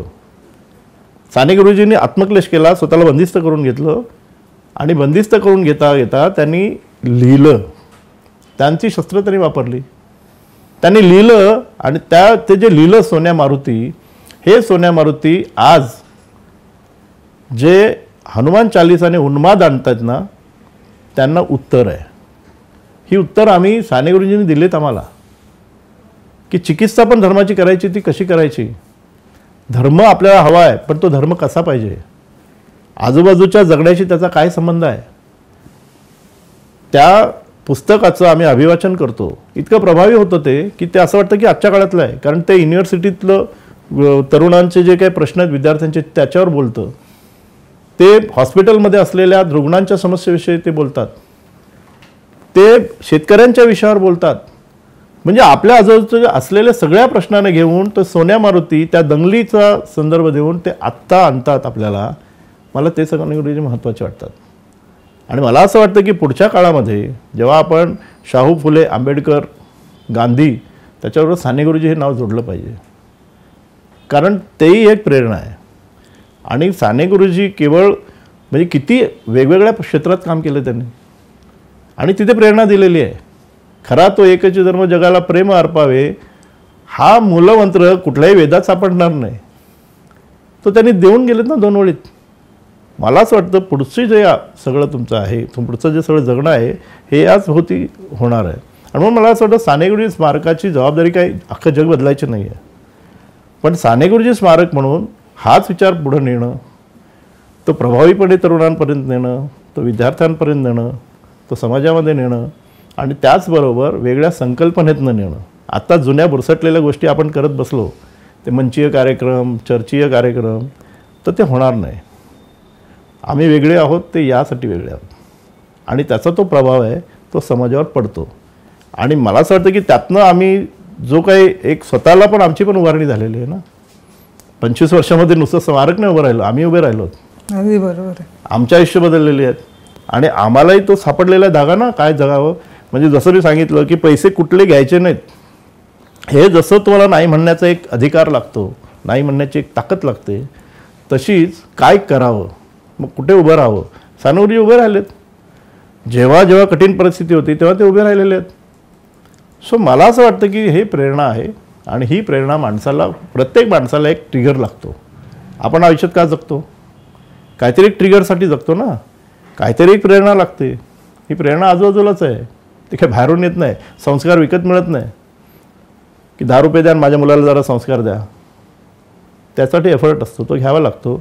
मला असं वाटतं की साने गुरुजी स्मारकाने हे काम केलं आहे, जे काय केलं असेल तर, की समाजामध्ये वेगळ्या पद्धतीने, वेगळ्या माध्यमातून, वेगवेगळ्या प्रभावी माध्यमांचा वापर करून आम्ही हे सगळं करतो आहे. आणि मला असं वाटतं की पुढच्या काळ अधिक, कुठलाही काळ असलं, म्हणजे मी बाबासाहेबांचं वाचत होतो, तर त्या काळी असं लिहित आहे की आजची पिढी बरोबर नाही आहे. असे 50 वर्षापूर्वी बाबासाहेब 60 वर्षापूर्वी लिहित आहेत. प्रत्येक पिढी दर पिढी प्रश्न असतात, पण ते प्रश्न जेव्हा येतात तेव्हा जसं आता आम्हाला साने गुरुजी 125 त्यांची जन्मशताब्दी वर्ष सुरू आहे, 125, तरी आम्हाला प्रेरणादायी आहेत ना. यातच सगळं आलं. ते आणखीन 150 वर्ष पण राहील, ते आणखीन 200 वर्ष पण राहू शकतं. ते आपण कसं नेतो पुढे, कारण आत्ता साने गुरुजी वेगळे यायला लागलेत. आम्ही जे साने गुरुजी मानतो ते लोक म्हणतात आम्ही ऐकलंच नाही आहे. आत्ता खरं ते काम सुरू आहे. प्रमोदजी, एवढ्या वैभवशाली संस्थेचे तुम्ही अध्यक्ष आहात आता, त्याच्यामुळे खूप मोठी जबाबदारी आहे. काय सांगाल तुम्ही, संस्था पुढे कशी बघताय तुम्ही?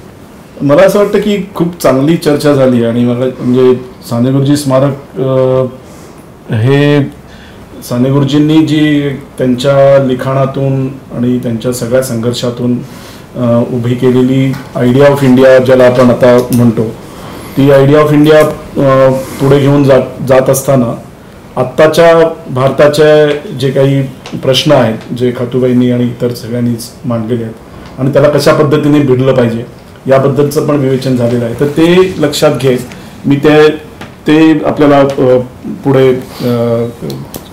घेऊन जावं लागेल.